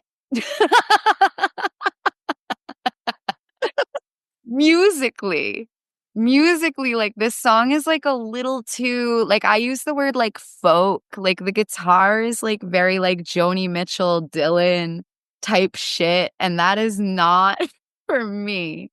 However, Sean getting in my face and forcing me to listen to the lyrics and the beauty of it, it tells so many stories. And for me, like at that time in my life, I was so obsessed with Virginia Woolf. And it's like Kew Gardens and it's like Mrs. Dalloway with this like stream of consciousness of these different, we're like weaving through these different lives with like, it's very hard to find the rhyme or reason behind it. Like we don't know exactly why we're going where we're going and having these memories that we're having. And it's beautiful stories. I might have written down a lyric. Oh, just the whole, I didn't finish, but the whole part that starts with the slow fade of love, and the mist might choke you. It's the second slow fade of love that is my favorite. And that I really do love musically. Like that riff to those little pieces, I really, really like. But also I just think the storytelling, like I can't help but believe that Jenny Lewis was also immersed in Virginia Woolf at some point because it is channeling and giving the mother of stream of consciousness. So I had this at number 3 overall. I do like this song. And it was very specifically because of the composition. I said there's something like really kind of odd, something oddly disconnected between the music and the lyrics themselves. Like the music is kind of giving me Talking Heads. It kind of reminds me of Nothing But Flowers a little bit. It's like this oddly whimsical, sort of upbeat musical composition, but the lyrics are quite tragic. Like the stream of consciousness is quite tragic, almost like that disconnection between the music and the lyrics made me feel like the singer, the storyteller, was like sort of cracked from their trauma, like from whatever tragedy they've experienced. And so now they're kind of telling you this really sad story while like eating petals off of a daisy and smiling vaguely. That's the feeling this song gave me. I really enjoyed that about it. I also had the experience of having our friend Sean play this song for me over and over and over and over and over again. And he was so influential to me in the way that I thought about it in a visual storytelling sense too. So again, like talking about it like literature, it feels like 3 interconnected short stories, and then that final short story has like the twist where you realize like, oh, the gem from the first verse is the gem in the last verse. Like the slow fade of love over and over. Its soft edge might cut you, and its mist might choke you. It might hit you from below. So each time it's sort of doing this new visceral thing. And she also repeats the phrase, "It's a gradual descent into a life I never meant," a couple times in this song. And so you're kind of like seeing how like things slide into entropy or depression or brokenheartedness over the whole course of this song, and these 3 separate things that are all sort of intertwined together. Yeah, Madison, I love that you highlighted it's your gradual descent into a life you never meant. It's the slow fade of love. That's almost like the thesis of the album for me. Like that's almost like the core fear that you could connect back to almost every single other song on this entire album. Yeah, this was an interesting split. We all like this song to a certain extent. The media lit hosts were a little bit higher than the panelists, and then we've got another song coming up where the flip went the other way. And that was like the only really clear outlier on our rankings, which was kind of cool. But yeah, incredible storytelling, great song. Speaking of the other song that flipped the other way, the next track up for discussion is "Does He Love You?"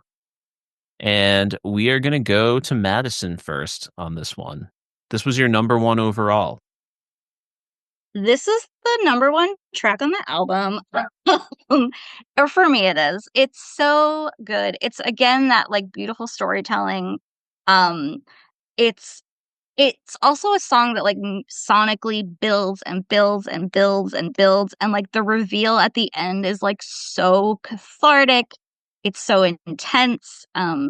She's, like, screaming into the microphone at the end of this song, um, but she's still, like, maintaining this, like, pop sensibility about it, and so to, like, have this song where she's, like, or at least the singer, I don't wanna, like, say that it's her, but the speaker of this song is, like, the villain of the story.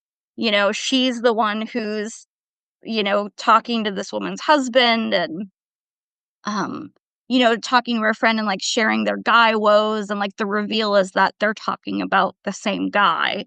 Um, it's such a dynamic song. It's so Mhm. the strings at the end, um, yeah, it's great. I love this track. I also love this song. This was in my top 3. When Randy texted me that we had to rank the songs, I ranked 11 to 4, like, immediately. Like, I was like, this is 11, this is 10, this is 9, this is 8, like, all the way up. And then I got to my top 3 and was like, is this one? Is this number 1? Is this number 1? Like, they're all number 1. My top 3 are, like, all number 1. But this was my 3rd in my top 3. When I heard this song for the first time and I heard the lyric, like, does he love you? Does he love you? Does he love you? Would he hold your tiny face in his hands? And being like a girl who like had like, like weight issues and like body dysmorphia and was very much bulimic at the time that I was listening to this song, was like, oh, my tiny face. Like, is my face tiny enough for someone to hold? Like, am I worthy of someone like holding me like that? And I think that's, like, a lot about what the storytelling in this song is like these 2 women that are, like, dependent on this narrative, and it's the narrative that's, like, breaking them. Like, it's not them, it's the narrative that is the problem. Madison talked about in A Man, Me, and Then Jim, and how that there's a twist, this song also has this amazing twist when it's like found him pleading on the phone singing, "Baby, I love you. And I'm coming out to California." And you're like, holy shit, she's the other woman.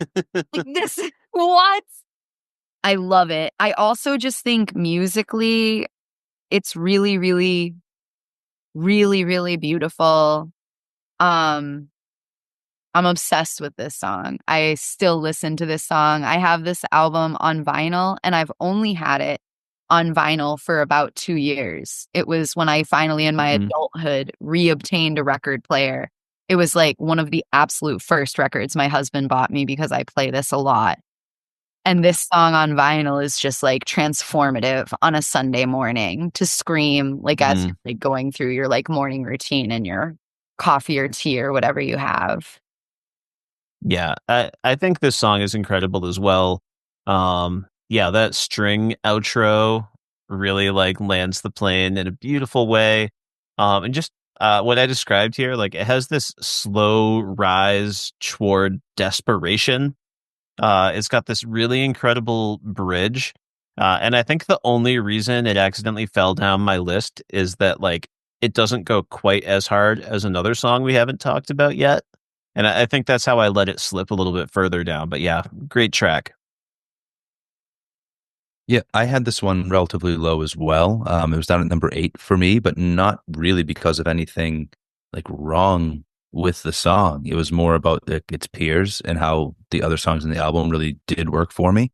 I mean, I found this song beautiful and so sad. It's sad for the wife. It's sad for the mistress. Like when it ends with, "He'll never leave you for me." It's just like the whole thing is so damn sad.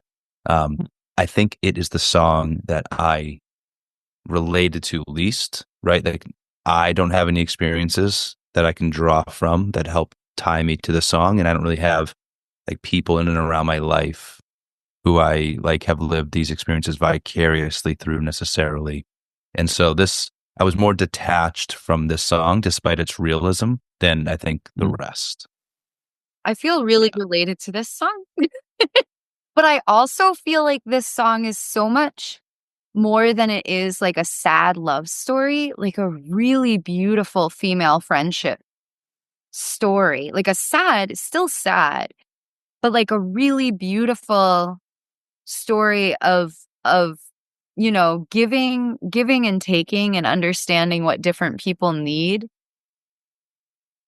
Yeah, I love it.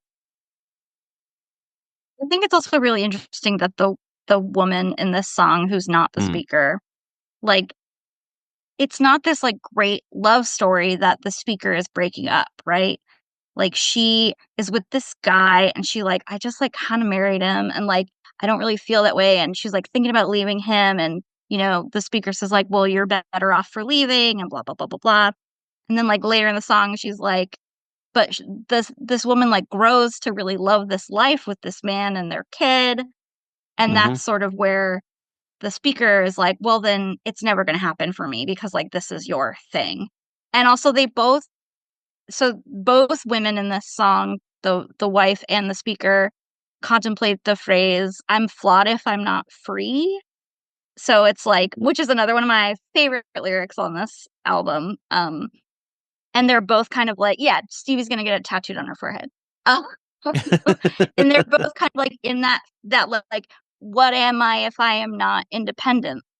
Like stage, like what do I have if I'm chained to like this life the life I never meant, the gradual descent into the life I never meant. Like it all comes back. Yeah, beautiful stuff. All right, folks, we are getting into the top 4 now. And our next track is going to be, although it was not the song It's a Hit, it might have been the biggest hit off of the album, and that is Portions for Foxes. Now, I debated whether or not I was going to bother to read this, but because we've been talking a little bit about Christian nationalism and some other like religious-y stuff in here, it's worth mentioning the reference here to Psalms 63. But those that seek my soul to destroy it shall go into the lower parts of the earth. They shall fall by the sword. They shall be a portion for foxes. I'm just going to throw that out there, and then I'm going to hand the reins over to Stevie, because Stevie, this was not your number one song, but it was your number two song on your list. So tell me about it. Was that the highest? Was Portions for Foxes only got to number 2? That was the highest ranking. Yeah. So this to me is the definitive Rilo Kiley song. It's not my personal number one on this album, but it is, if anybody was ever like, what's Rilo Kiley? Should I listen to them? This is the song I would give them.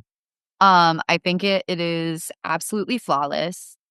I spent a lot of time journaling in college about the meaning of these lyrics, the meaning of the title, like Portions for Foxes. And I didn't know, but I Googled and discovered the Bible verse a long time ago. And then I also did a lot of philosophizing, like, well, what are portions for foxes nowadays? Well, like, if you have hounds and you're hunting a fox, you're going to feed the hounds better than the foxes. The foxes are going to get like the scraps. And the lyrics had a really huge impact on me. The best lyric in the whole song is, and I call you and say, come here. And the way she says, come, and like, you can like recount the women in your life that you've sung along to this song with and screamed come here with, and it's important. Those people are important. It's from start to finish just absolutely perfect. Like, there's blood in my mouth because I've been biting my tongue all week, says everyone ever, says all of us together in one voice. I can't call out enough lyrics because I don't think there's a bad lyric in this song. Every single lyric in this song is important and vital. What did I write down about it? That's not even the shit I wrote down about it. I didn't write down anything about it because what? Oh yeah, I did. I just wrote down that it was perfect, and I wrote down come here. I don't know. I'm sure, like Madison said about the last song, I'll have more to say as people talk about it. It is 110% a perfect. Yeah. Yeah, I had it the next highest after you, Stevie. I think the song is incredible. I said that like my big overarching theme really for this album is just like this youthful feeling that you have to throw yourself fully into a relationship. You throw your whole self into it. Yet this song kind of pulls the rug out from under you. And I don't know if I've ever seen a song just break down that chase so simply. And then the talking leads to touching, and the touching leads to sex, and then there's no mystery left.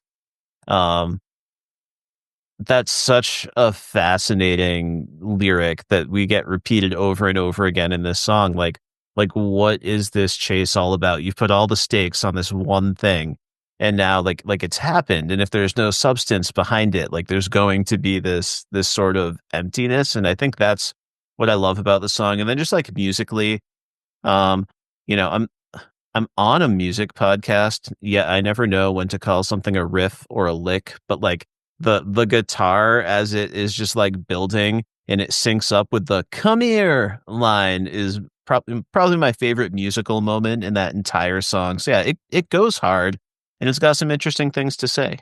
I think this song was like the first single from the record too. So this is what they were like, and this is Rilo Kiley. Like, this is what got radio play. It was I think it was on some like CW shows. It's the song that like when you think of Rilo Kiley, you think of Portions for Foxes. I think this song, I mean, the line like "I'm bad news, you're bad news." Like, who doesn't love to like scream that in the car when you're like driving around? And the ending of this song too, "You're bad news, I don't care, I like you," is like so succinct and like so specific and like so perfect. Like, I'm gonna dive in and like make this huge mistake, and maybe I'm the person who's like the mistake, or maybe you're the person who's like the mistake, but either way, like it's happening. And it's like so visceral and so primal, and so it's just like so fun. You're right, I have yelled the "come here" line with like so many women in my life, so, and they are all important women. So, yeah, it's great. It's a great song. I also really enjoyed this song. I didn't rank it as high as you all did. because I mean, I ranked it 7th, and I think part of that is what you're all describing. I didn't experience this as like the definitive Rilo Kiley sound, right? This is my first exposure to the band. This album is my first exposure to their sound. This to me was like commercially viable, to your point, Madison, the radio song, like the first single released. Like its commercial viability was less attractive to me than some of the more interesting things I was hearing musically on the album. So while I think it's like I wrote down, it's got great energy musically, like wicked catchy hook.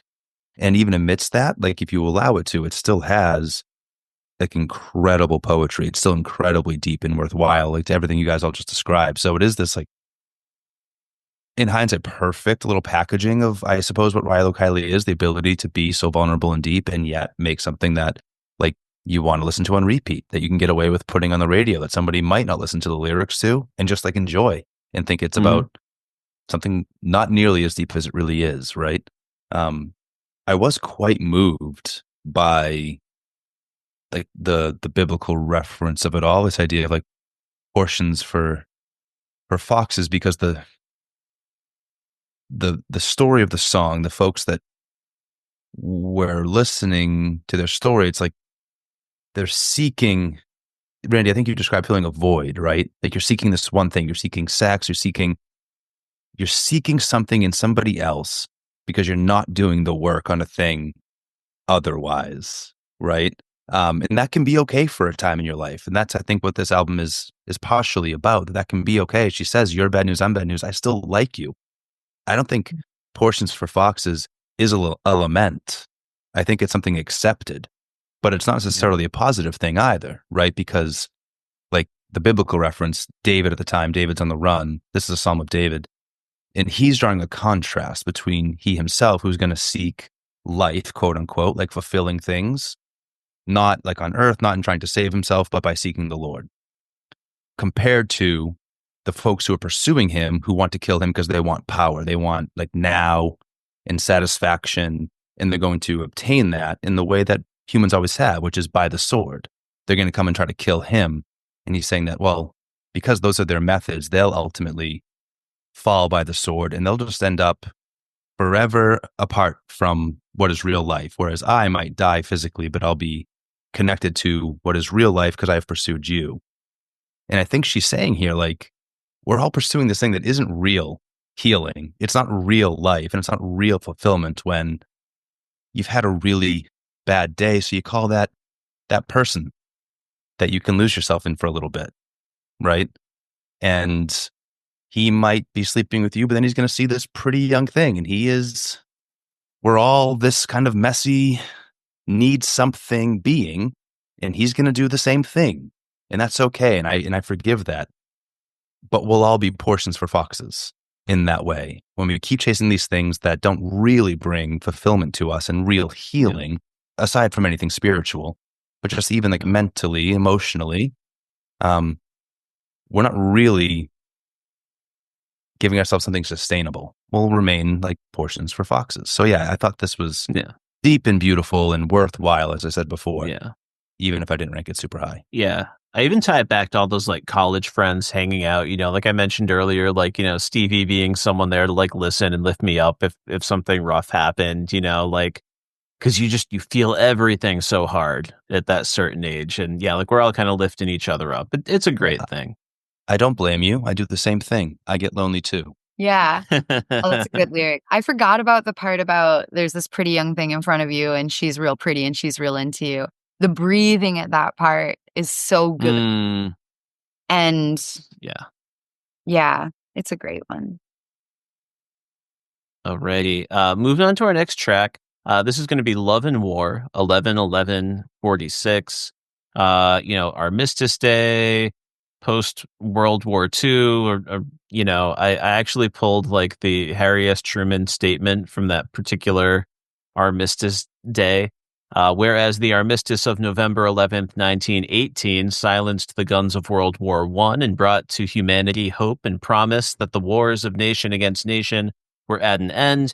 And whereas, although that hope and promise were shattered by the Axis aggressors in World War II, The American people are nevertheless resolved to keep faith with the heroes of both wars who sacrificed so valorously for the ideal of lasting peace. Yada, yada, yada. I thought it was interesting to evoke Armistice Day in this song. Kris, I'm going to go to you first on this one. I've mostly been going to the people who ranked the song the highest, and you didn't give this song a bad ranking, but you were technically the lowest out of us by just a couple of rankings. Tell me about Love and War. I don't have a ton of deep thoughts about this song, which is probably why it landed at number 6 for me, just kind of middling on the album overall. I found it musically kind of surprising. Like from my experience with Rilo Kiley, I found this like harder rock edge a little bit surprising in a delightful way. I also love that she's got this fantastic rock voice, right? Mm-hmm. I've heard Jenny Lewis give us folk. I've heard her, I'll say this later, I've heard her give us sultry and sort of like smoky lounge singer, but this was the first time in the album I got to hear her really, like, in my opinion, rock out. And I really enjoyed the rock edge to her voice on this track. If you like that, you would love her cover of Rock and Roll Suicide, which is Duly noted. phenom. Like really, really good. Highly recommend. Yeah, this song has been in my top. Like, I feel like if I had ranked this 2 years ago, if I had ranked this like 6 years ago, 10 years ago, however many years ago, I have a different rank every time. This song has been my number 1 before, for sure. It was my number 5 on this one. I love that she can do the exact same storytelling with that strength. Like, she can tell us the lilting voice and the kind of like pop melody in Accidental Death about her dad accidentally shooting the deer when he's 8 years old. And then she can turn around and tell us about her grandfather's death with this really hard hitting. And it has some, like, I think really beautifully delivered lines. Like there's lines like what Madison was talking about in, I forget which song, maybe it was Accidental Death, about like the way it lilts and the way it like makes those lines hit differently than if you were just reading the verse, or if, you know, if this song was like more simply strung together. I think this is a great song for storytelling.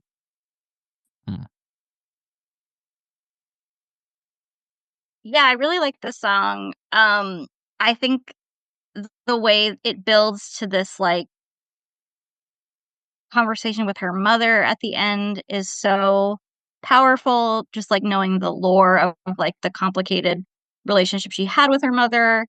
And there are a couple things in here that really strike me in the lyrics. One of the lyrics I really like in this song is, and we shift each other's body to accept the bullet, which I think is a really cool visual of just like using each other as sort of like human shields from like the slings and arrows of life in a lot of ways.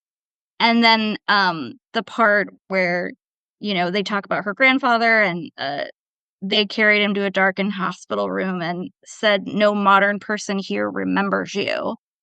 And it's sort of like the futility of like what he thinks is like his life-defining moment. Like, I fought in World War II. Like, nobody cares, buddy. Like, it's just this really sad moment. I also really love the part of the song where the music drops out and it's hand claps. It's like so effective. It's so good. And it turns this like harrowing tale into this like monstrous pop hit in that moment. You're just like, yeah, like hit the snare drum. It's so great. Yeah, this is such a coming of age album, right? You know, like we've talked about questions of religion. We've talked about feeling our relationships so hard at this point in time. And, you know, like this is also a time where a lot of people are thinking about, you know, mortality, losing grandparents, trying to reckon like family history. You know, both of my grandfathers, you know, were World War II veterans. So these are all questions you ask. How did these wars affect and influence people?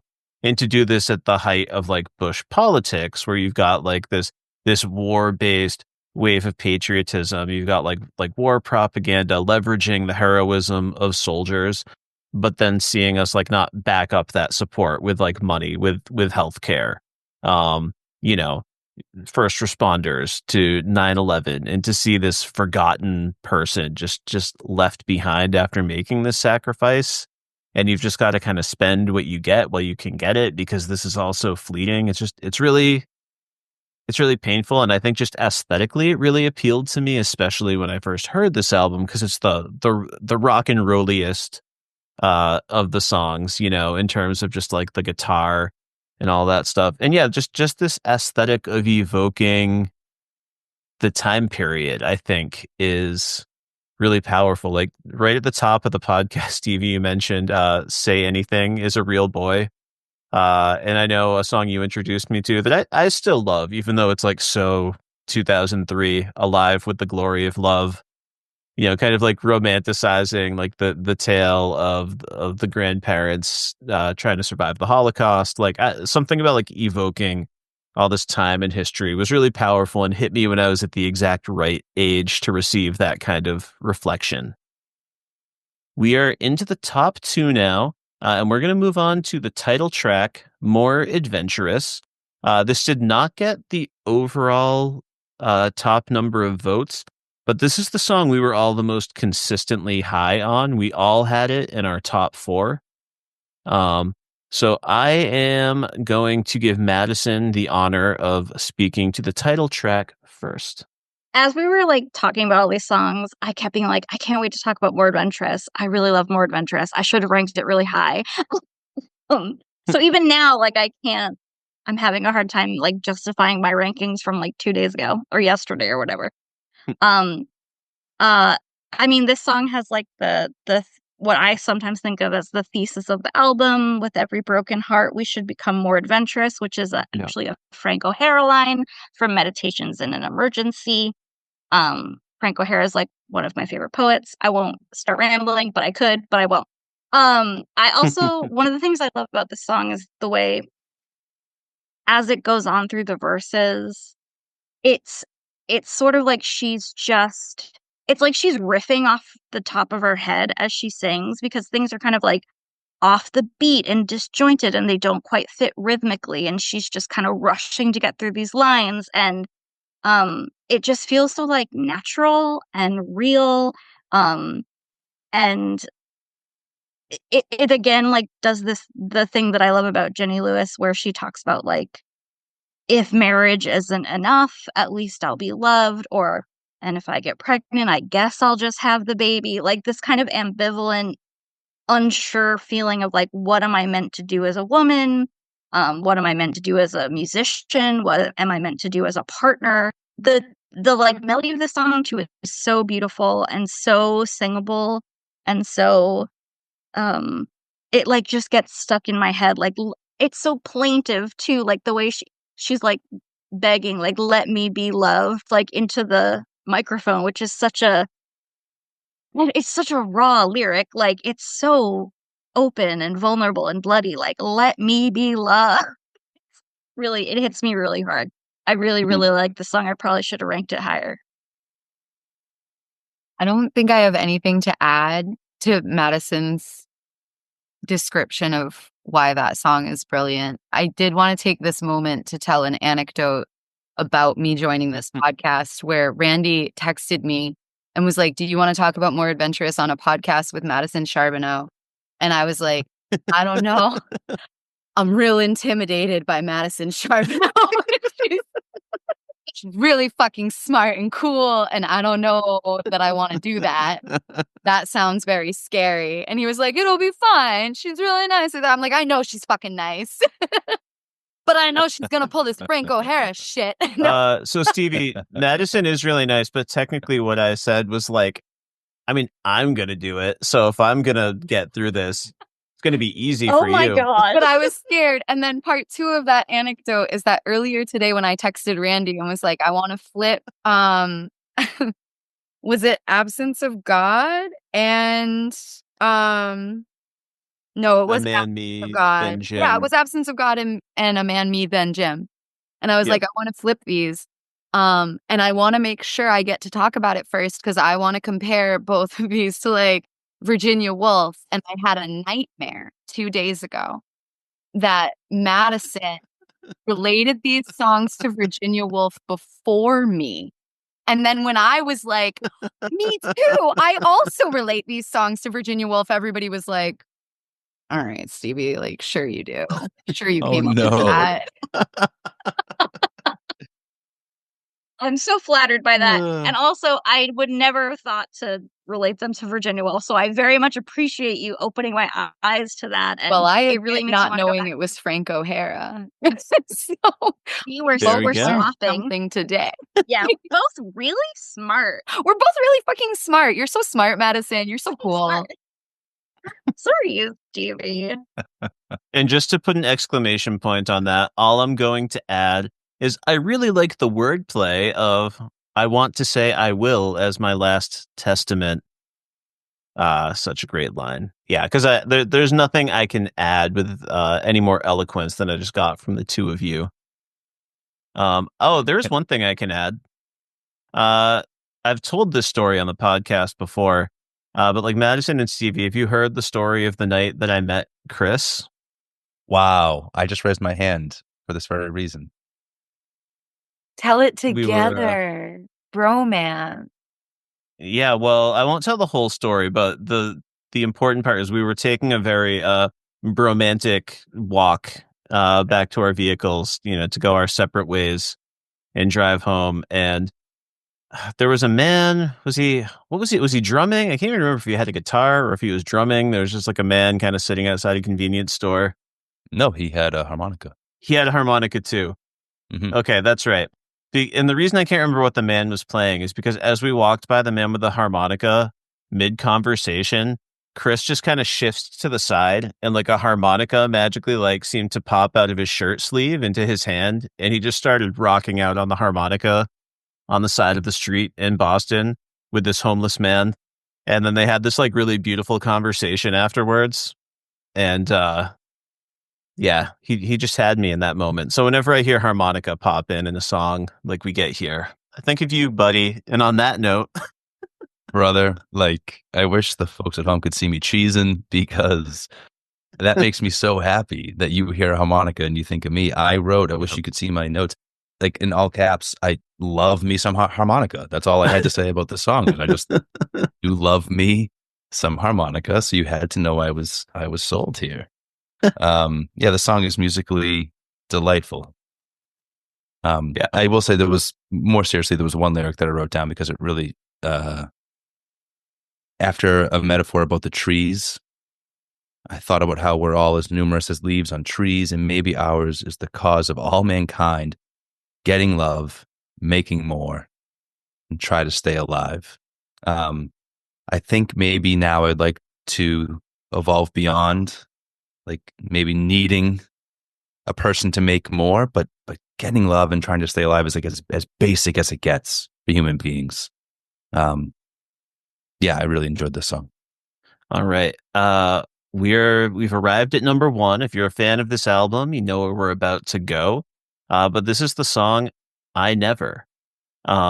Stevie and I both had this number one, but I'm going to let myself go first this time.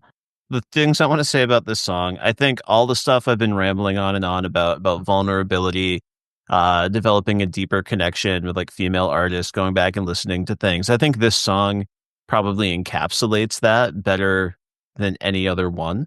I also, let's see if I can get some head nods. You know how you reach a new level of appreciation for a performer once you finally see them live? Something clicks into place that maybe never clicked into place before.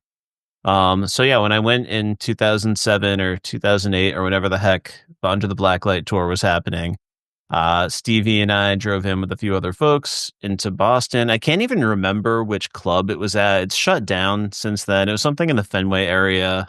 The Avalon. It was the Avalon. Okay. So yeah, so we're at the Avalon. Enjoying the entire show. We get to I Never, which I liked. Is this track I enjoyed from the album, but I don't think it would have been my number one ranking if I had ranked the songs prior to the concert. I don't know if I've ever seen a performer more like just given in to her performance, because at least my memory of this is just Jenny eventually making her way to the keyboard, like dropping down to like her knees, just as we hit that bridge, just hitting those notes. Like it was like she wasn't even in the room with us, but in the best way possible. It elevated my fandom to another level. It was a great night with my friend Stevie that I will never forget. And in fact, it was so impactful that I felt like such a dick earlier because I like somehow forgot about that amazing wedding performance until you were describing it. And then like it was like the memory unlocked of watching it unfold. Would that have been Josh? Yeah, it was Josh Holden on drums, and my brother Jimmy was on bass, and Charles played guitar. Actually, maybe Steph was on drums, and Charles was rhythm guitar, and Charles did like solo guitar, and then Jimmy was on bass. Because there's a really good solo. Just want you to know, I still listen to Burning Down Basics That was my band's song. That was my band's only song. by Rosie Sees Rainbows, you know? Incredible track. Incredible track. Thank you. Stevie, why'd you have this one at number 1? I think this is like the most beautiful song. I sang it at my wedding, which my first marriage ended kind of like disastrously. For a variety of personal reasons. And a ton of it was my fault. Like a ton of it was my fault. And the song is so much about like that vibe of like being such a fuck up, but still being worthy of love. And I feel I'm eating string cheese while I tell you about this. And I feel that so poignantly. When I sang it at my wedding, it was my grandmother's like favorite thing she'd ever heard. And she would make me sing it for her at her house like all the time after that, my mother's mother. Which was also like just a really beautiful, like profound memory. She's gone now.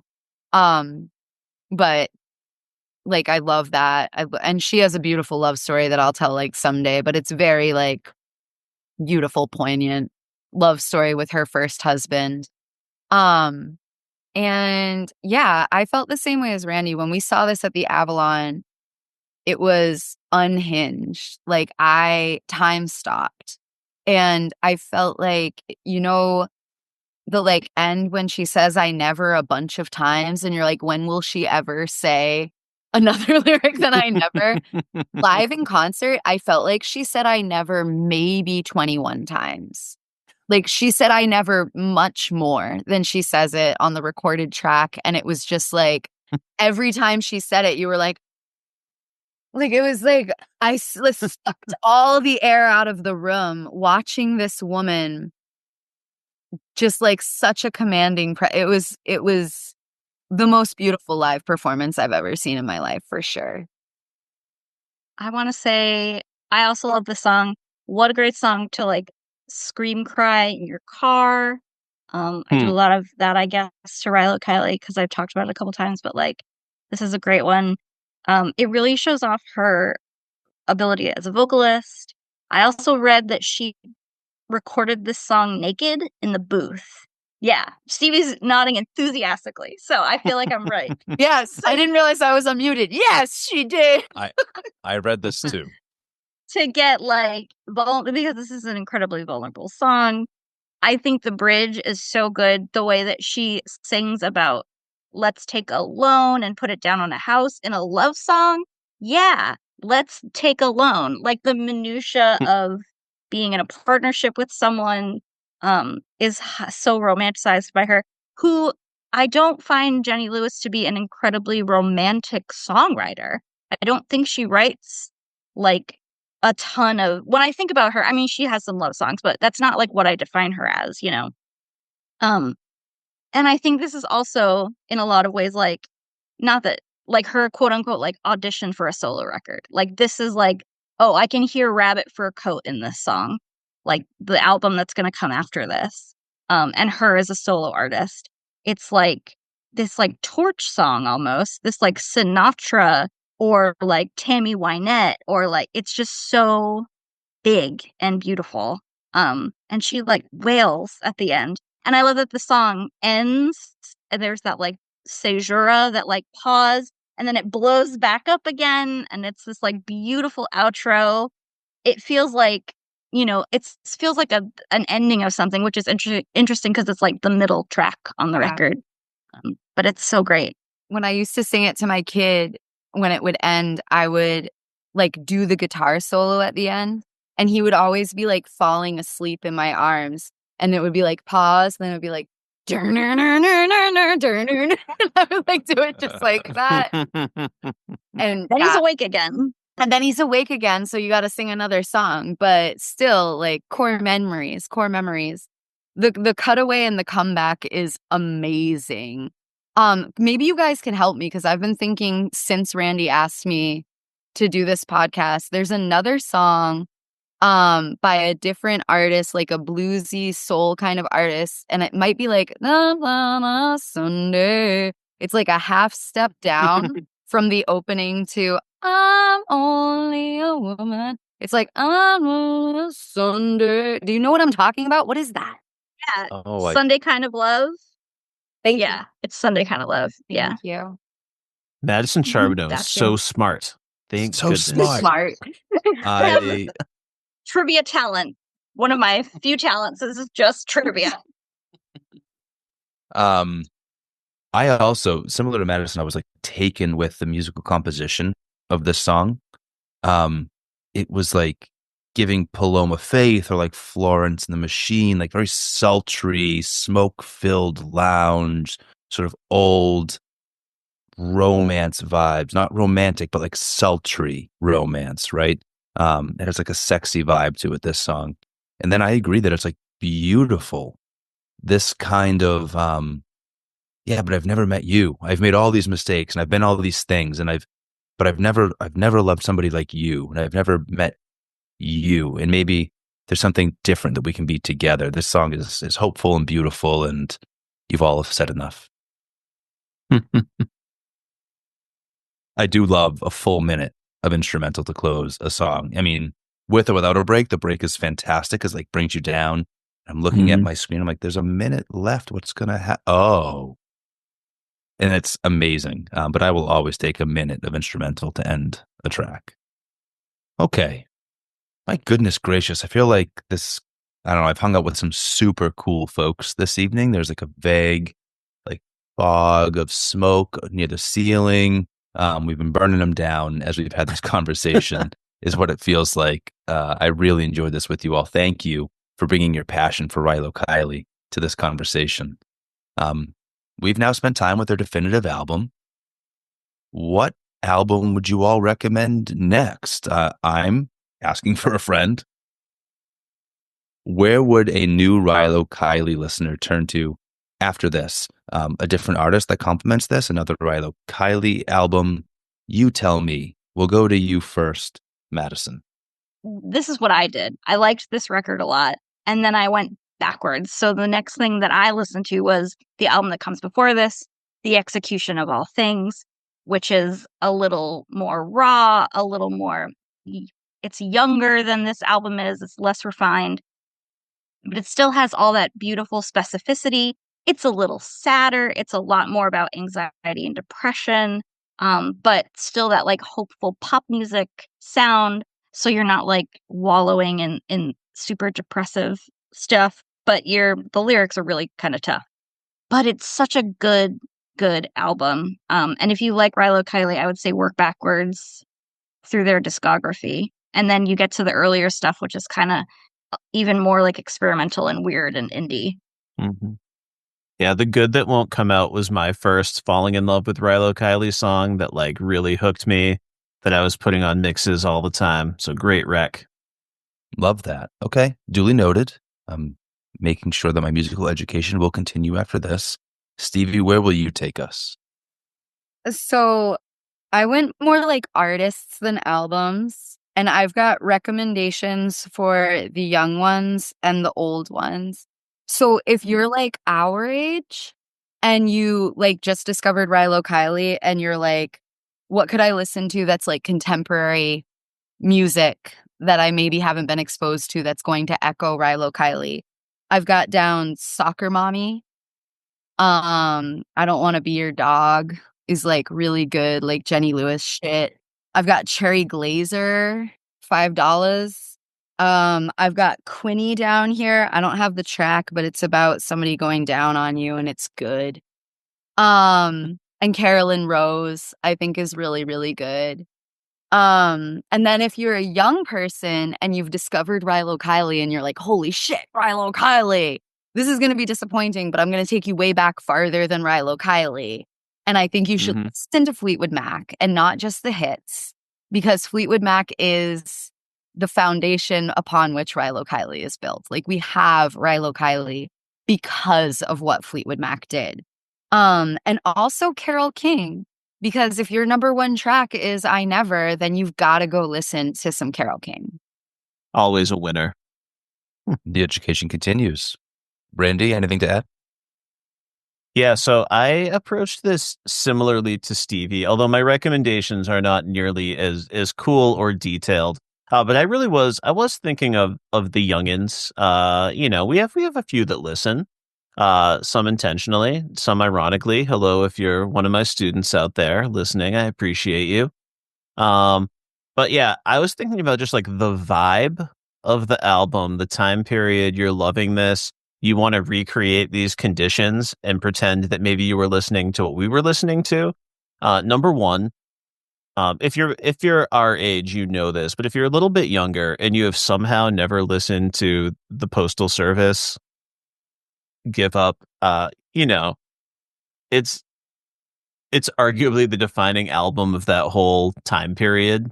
Just because they had some big hits. It really captures all these little genres kind of rotating around emo and this folksy rock, and Jenny Lewis, that really helped elevate her to a new level. And in that spirit, this is Jenny Lewis's sort of Postal Service work. Why not hit the Ben Gibbard classic Postal Service, Death Cab for Cutie, Transatlanticism, if you really just want to put yourself into that world in spirit. And while I'm not as well versed on the modern side of things, I will say the one contemporary artist who I find myself thinking about Rilo Kiley often when I hear her is Phoebe Bridgers. I feel like there's a little connective tissue there. So there you go. Kris, how about for you? Thank you, brother. I don't have, because of a lack of exposure to this album, I don't want to overspeak, because I don't want to misguide anybody, but I did reach out to you. There was one song that immediately came to mind when I was listening to this album. So if anybody is so inclined, go looking for a band called New Pope and their 7-track album titled Love from 2016. I don't really know a lot about this band, but I was in Galway at the Roshan Dub, a music club in Ireland, and Stephen Sharp was playing and Katie O'Connor, but they were selling a CD of just like local artists in Galway. It was like a compilation album of some local folks, and there was this one track called Boys Can Be So Cruel. It's like 7.5 minutes long. Musically, it's similar to some of what's on this album. Vocally, it's not, but musically and lyrically, I found them quite akin. And so if you want music that makes you want to really listen to the words and not just the notes that are floating by, I recommend Boys Can Be So Cruel. All right, folks. I think we did it. That brought us to the end of a very deep dive into Rilo Kiley.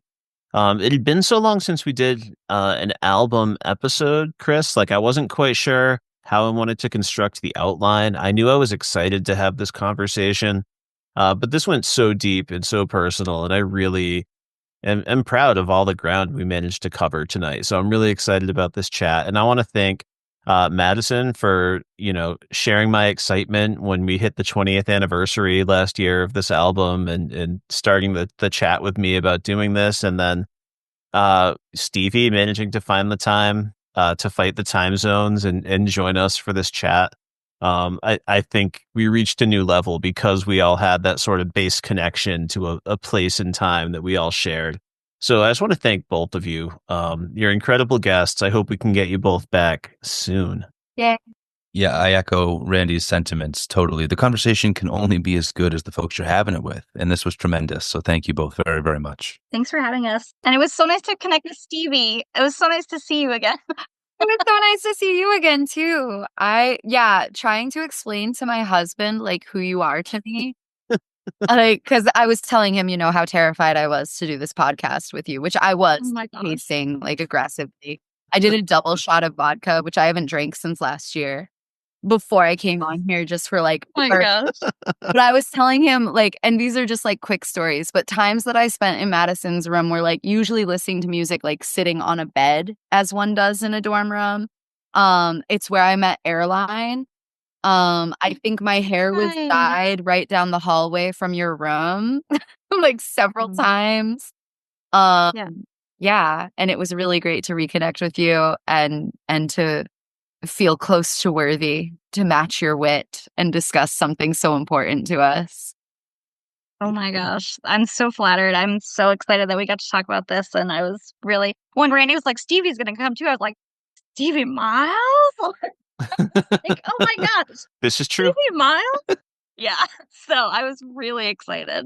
So Cool. thank you. Thanks for not blowing up my spot, Randy, and telling her how scared I was. Hey, I can play it pretty cool too, man.